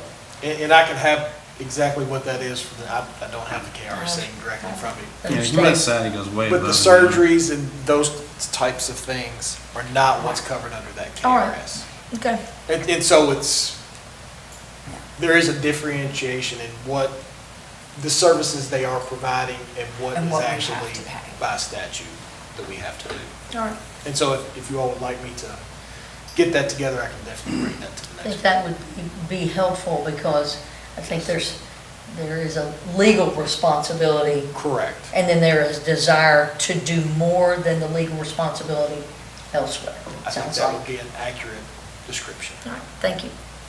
That's, the legal responsibility is not where we need to be, in my opinion. Absolutely, agreed. It's up to We us just to need to decide see that. what it is, because as we all know, we weigh human services, and we are responsible for protections to persons and property.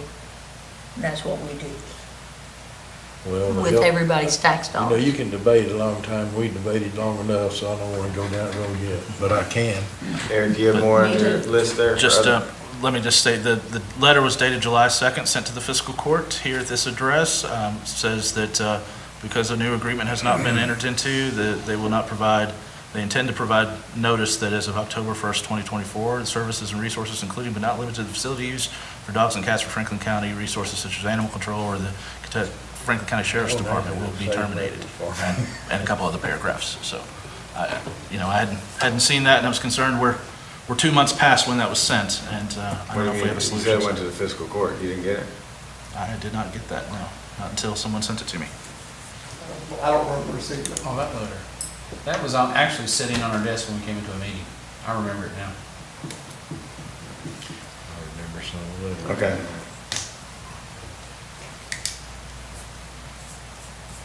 And, sorry, I think I'm fine for anything else. Tonight's late.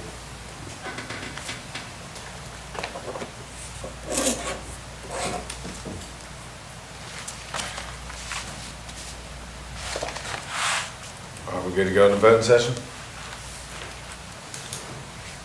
Alrighty. Clerk, please call roll. Squire Sebastian. Here. Squire Blackburn. Present. Squire Dykus. Here. Squire Harrod. Here. Squire Tanner. Here. Squire Wisman. Present. Judge Mueller. Present, thank you. Authorization for approval of minutes from regular meeting of August 6, 2024. So moved. Second. All those in favor say aye. Aye. All those opposed say nay. Motion passes. Authorization to award a bid to Epiphany Foam Insulation, sole bidder for spray foam insulation at the dorm for the jail. So moved. Second. All those in favor say aye. Aye. All those opposed say nay. Nay. Did you get that, clerk? Yes. Thank you. I'll try to read this, because we scratch out here. Authorization to award a bid to Precision Industries Flooring, sole bidder for concrete at the Durham Jail. So moved. Second. All those in favor say aye. Aye. All those opposed say nay. Motion passes. Authorization to award a bid for Precision Industrial Flooring, sole bidder for epoxy floor in the walls within the kitchen at the jail. So moved.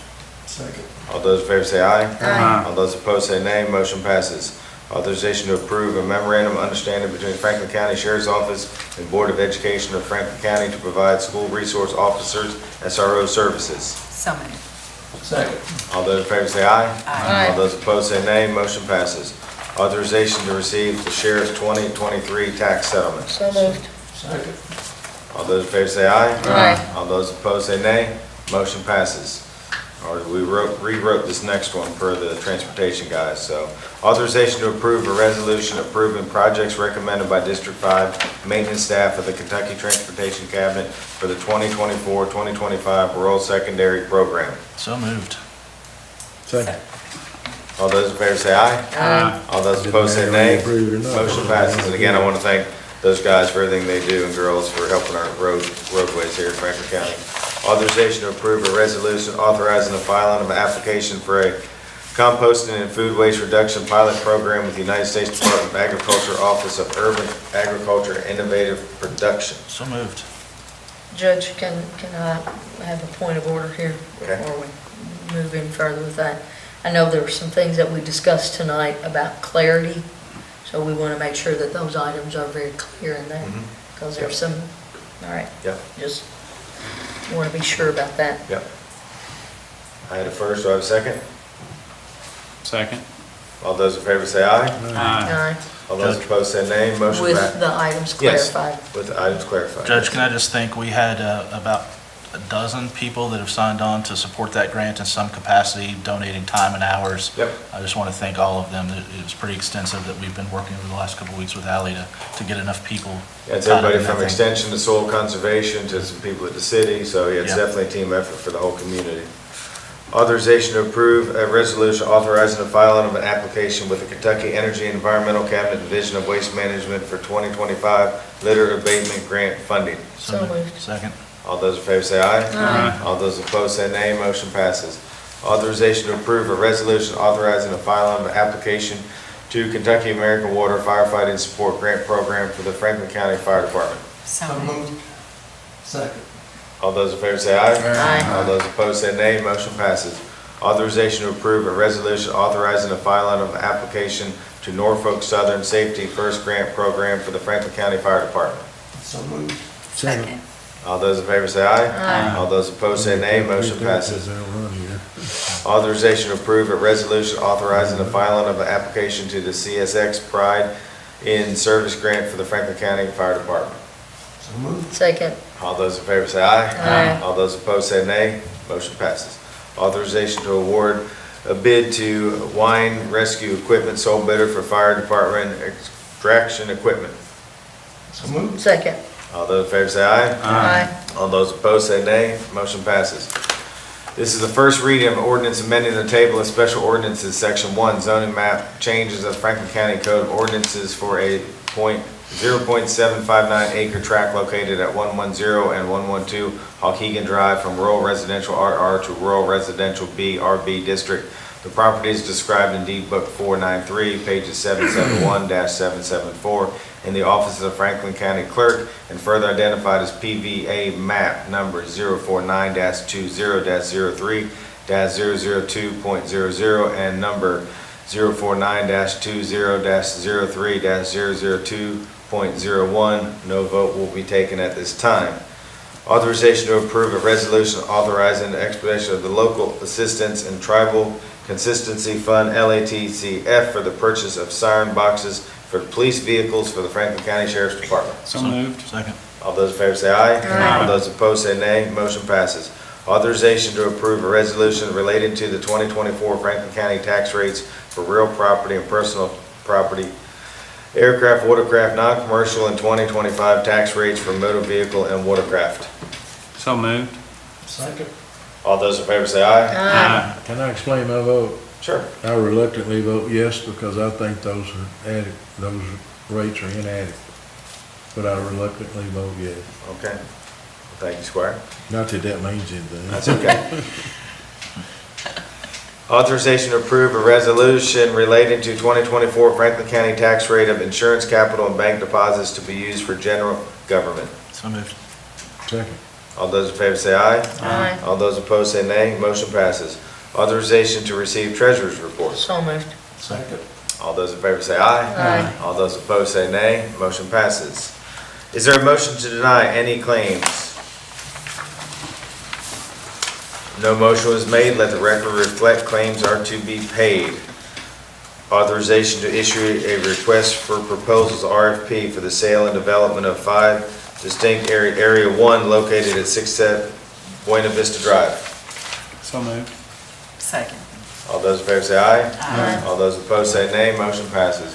Judge, I need to make a motion on that. Probably needed to be before that, but I would like to, do I need to amend the agenda as well? Can I do it all at once? Oh, that's right. I apologize. You have to amend the agenda and then amend it to add, You want- to you wanna do modify it- the surplus. Can I Do it at the think end or I just can go put ahead them and do it together. now, Max? Okay, we'll do it now. Sorry, Squire. Yeah. I must have put on the wrong sheet. I had it marked somewhere. Well, Judge, I'll make a motion to add an item to the agenda to rescind, to authorize the rescinding of the October 11th, 2023 surplusing of 131.557 acres located at 61 Buena Vista Drive for future sale, and instead to replace it with an authorization to surplus the properties listed in the RFPs. Is that sufficient? Let's see, yeah, it's 67, but yes, we'll get it right. So moved. Kimber, let's make sure clerk, do you want him to say it again, or are you okay? I'm good. Okay. All right, motion? Second. All those in favor say aye. Aye. All those opposed say nay. Motion passes. Judge, I'll make a motion to do the exact same thing I just mentioned in that past motion, but to take action to do it. Does that work? Well, the first thing you said was you wanted to amend the agenda, Yes. so that's to take the That's action to do the it. amending. And now I'd like to take action to, you want me to say it again? To approve the surplus. Yes. Judge, I'll move to rescind the October 11th, 2023 surplusing of 131.557 acres of property located at 67 Buena Vista Drive, and instead to surplus the areas 1 through 5